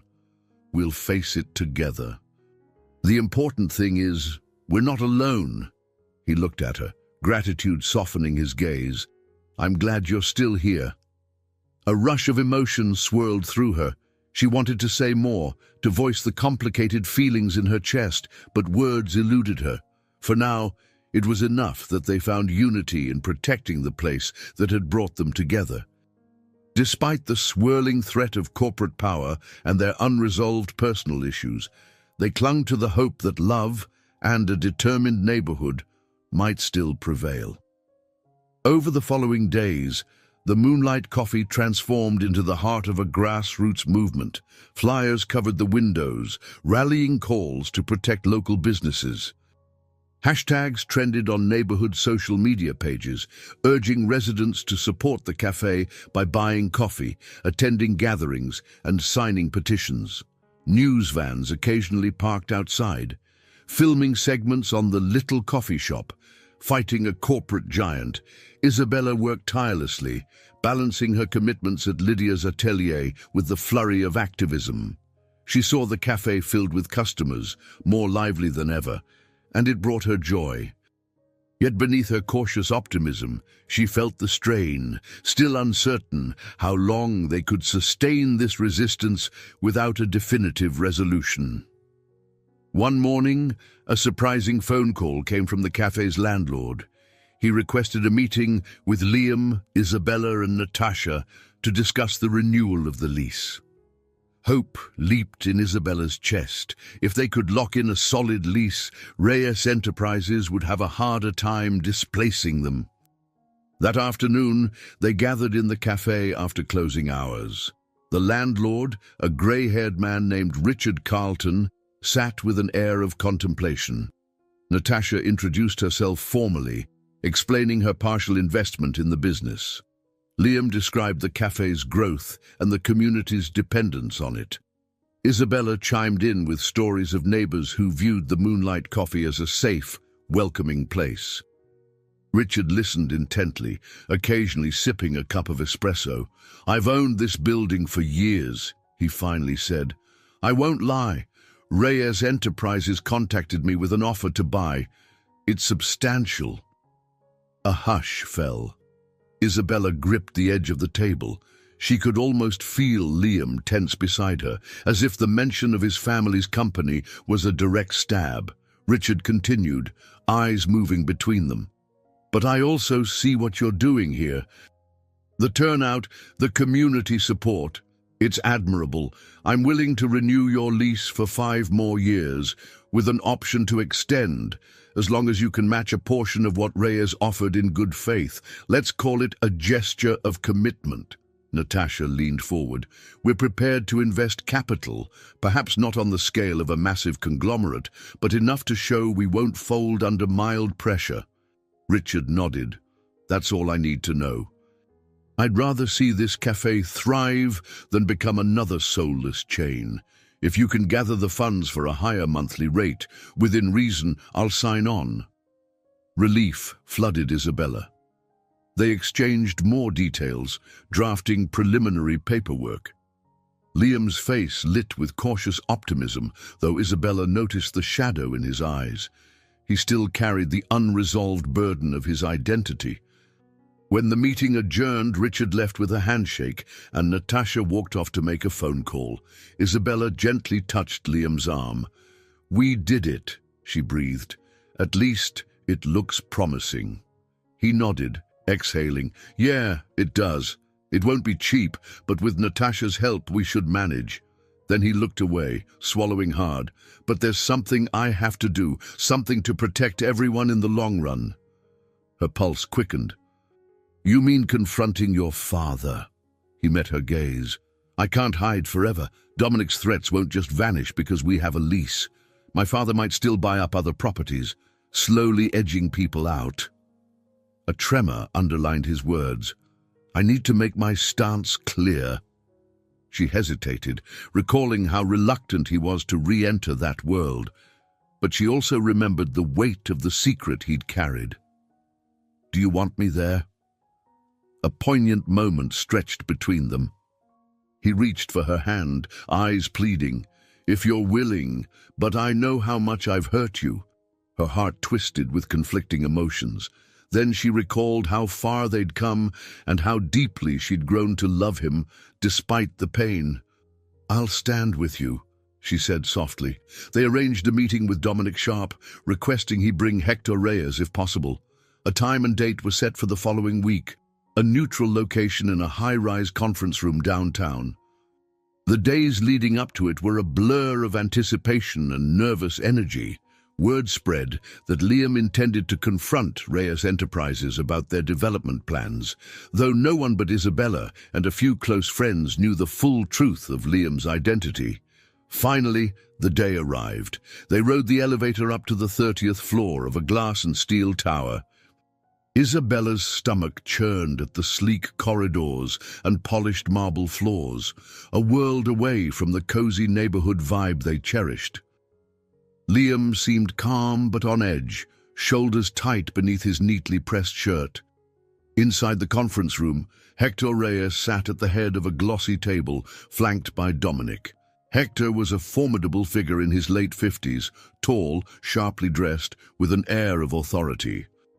The fleeting resemblance to Liam was there in the brow line and intense gaze, though Hector's eyes seemed colder, hardened by power. When Liam stepped in, Hector's expression flickered, a mixture of surprise and faint disapproval. "So, you finally decided to come out of hiding," he said, voice carrying a hint of steel. Liam stood firm. "I'm here to ask you to leave the neighborhood alone. The people there don't want your upscale developments or inflated rents. If you have a shred of decency left, you'll respect that." Dominic made a low, scoffing sound. Hector, however, examined Liam calmly. "You think you can speak to me about decency after abandoning your responsibilities as my heir?" Isabella bristled at the coldness in his tone. She stepped forward, heart pounding. "He didn't abandon anything. He chose a life of integrity and real community. And he's built something worthwhile." Hector's gaze shifted to her, assessing her with an arched brow. "I see you found someone who shares your illusions." Liam planted his hands on the table, his voice low. "They're not illusions. If you try to push out the people who live there, I'll use every legal avenue to fight you. I'll go to the media, I'll drag your name through every local outlet, and I'll make sure everyone knows how you're exploiting working-class neighborhoods." Hector's nostrils flared, and Dominic stiffened, yet a trace of grudging respect flickered in Hector's eyes. "You've grown bold," he said, leaning back, "but you don't have the capital or the connections to seriously challenge me." Isabella squared her shoulders. "He has the neighborhood behind him. And an investor who believes in the cafe's mission, sometimes that's enough." For a long minute, no one spoke. The tension crackled, each side evaluating how far the other would go. Finally, Hector let out a curt exhale, glancing at Dominic. "Consider the approach softened for now," he said. "I have bigger markets to conquer than a rundown strip of Miami, but don't mistake this for giving up. If I choose to develop that area later, I will." With that, he rose, signaling Dominic to gather documents. Liam's hands balled into fists at his sides, but he held his composure. Just before stepping out, Hector paused, his gaze flicking to Liam. "If you ever change your mind about your rightful place, you know where to find me. I have no other children. Don't waste that inheritance forever." They left, the door clicking shut behind them. Isabella realized she'd been holding her breath. Liam stared at the vacant doorway, chest heaving, a tremor coursing through him. She reached for his hand, lacing her fingers in his. Neither of them knew how long Hector would keep his word, or if this confrontation would truly protect the neighborhood, but they had held their ground together. They left the tower, stepping into the brilliant sunlight outside. There, on the busy sidewalk, Liam turned to Isabella, eyes filled with a raw mixture of relief and sadness. Without speaking, he pulled her into a tight embrace, a silent acknowledgement of all they had endured. She clung to him, her heart pounding with a sense that, despite the uncertain future, a deeper bond had just been forged. In the weeks following that tense meeting, life in the neighborhood found a tentative equilibrium. Hector Reyes had, at least temporarily, turned his attention elsewhere, giving the Moonlight Coffee and surrounding shops the breathing room they needed. The landlord honored the extended lease agreement, thanks to Natasha's financial backing. Customers continued flocking to the cafe, and Isabella's designs began reaching a wider audience. She and Liam, however, remained cautious. Though her anger had lessened, Isabella still wrestled with the breach of trust. Liam, for his part, was open about his regrets and did everything to assure her that their connection, this life they had carved out, was what truly mattered. Whenever the topic of his inheritance came up, he made it clear he had no desire to claim it unless absolutely necessary. Early one morning, before the cafe opened, Liam texted Isabella, asking her to meet him at a small park near the waterfront. When she arrived, she found him standing beneath a sprawling banyan tree, the first rays of sunlight dancing through the branches. Her heartbeat quickened at the thought of what he might have planned. He offered a subdued smile as she approached. "Thanks for coming so early," he said, hands tucked into the pockets of his jeans. She shrugged gently. "You said it was important." They walked toward a wooden bench overlooking the water, the faint sound of waves lapping the shore. After they sat, Liam cleared his throat, shifting to face her. "Isabella, I've been thinking a lot about what we went through, the lies I told and the dangers that still exist with my father, and I keep coming back to the same conclusion." Her pulse fluttered, but she stayed silent, letting him continue. He inhaled slowly. "I love you. I don't want fear or secrets between us anymore. When I imagine a future, it's you I see by my side, not as some rushed impulse or act of desperation, but a real commitment." She froze, breath catching in her throat. He gently reached into his pocket, producing a simple silver ring. It wasn't gaudy or overly ornate, just a slender band with a small, sparkling stone. Her eyes darted to his, wide and astonished. He held it out, voice trembling with sincerity. "I know we've been through so much, but would you marry me, truly, this time? I want us to start fresh, with honesty and hope." Emotions crashed through her. She remembered how a cancelled wedding had thrown her life into chaos, how she'd vowed never to let her heart be trampled again. And yet, as she looked into Liam's eyes, she saw genuine remorse for his past deception and unwavering love for the woman she had become. She lifted a trembling hand to her mouth, tears prickling. Words escaped her for a moment, so she simply nodded. When she finally found her voice, it was soft, barely above a whisper. "Yes." Relief and joy lit up his face. He slipped the ring onto her finger, and she let out a shaky laugh, tears blurring her vision. The early sunlight shimmered over the water, and a gentle breeze ruffled the banyan leaves overhead. They didn't discuss planning a grand ceremony. After all the heartache over her previous wedding, Isabella found solace in the simplicity of the moment. It felt profoundly right, a symbol of the life they had built, rooted in community, sincerity, and the shared promise that they would navigate any future challenges side by side. Within days, they arranged a small courthouse wedding. Only their closest friends knew, including Noah, Sophia, Lydia, and a few neighbors who had become like family. The ceremony itself was humble. No fancy dress, no elaborate decor, just heartfelt vows and quiet determination. Isabella wore a short white sundress she'd sewn herself, while Liam donned a crisp shirt and slacks. Lydia and Sophia teared up in the front row, and Noah played a gentle acoustic tune afterward. When they emerged from the courthouse, hand in hand, the group clapped and cheered. Isabella blinked at her new husband, recalling the girl she was when Anthony cancelled that lavish wedding. How different her path had become, choosing a simple life, marrying a man she once believed was poor, but who turned out to be far richer than she'd imagined, in more ways than one. That evening, the neighborhood threw an impromptu celebration at the Moonlight Coffee. Tables were pushed aside, music played, and everyone shared in the couple's happiness. The risk of Reyes Enterprises still loomed in the background, but for one night their fears were set aside.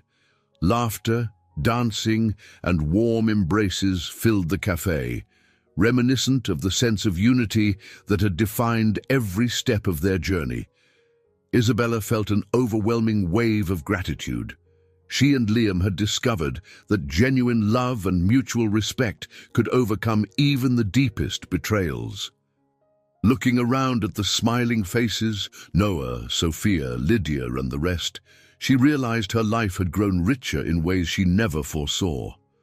Where she once craved a luxurious fairy tale wedding, now she had found something infinitely more precious: real community, unbreakable bonds, and a marriage built on shared truths.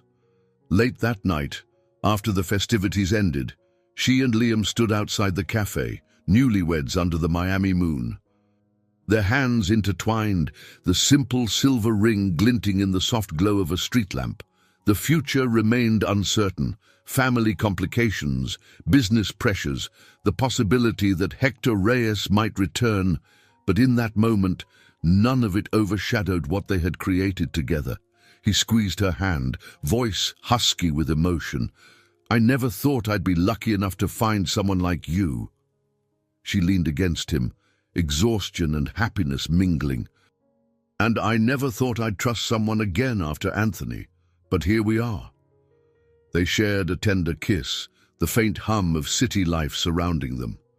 For all the twists and turns, the heartbreak and revelations, they had reached a place of profound connection.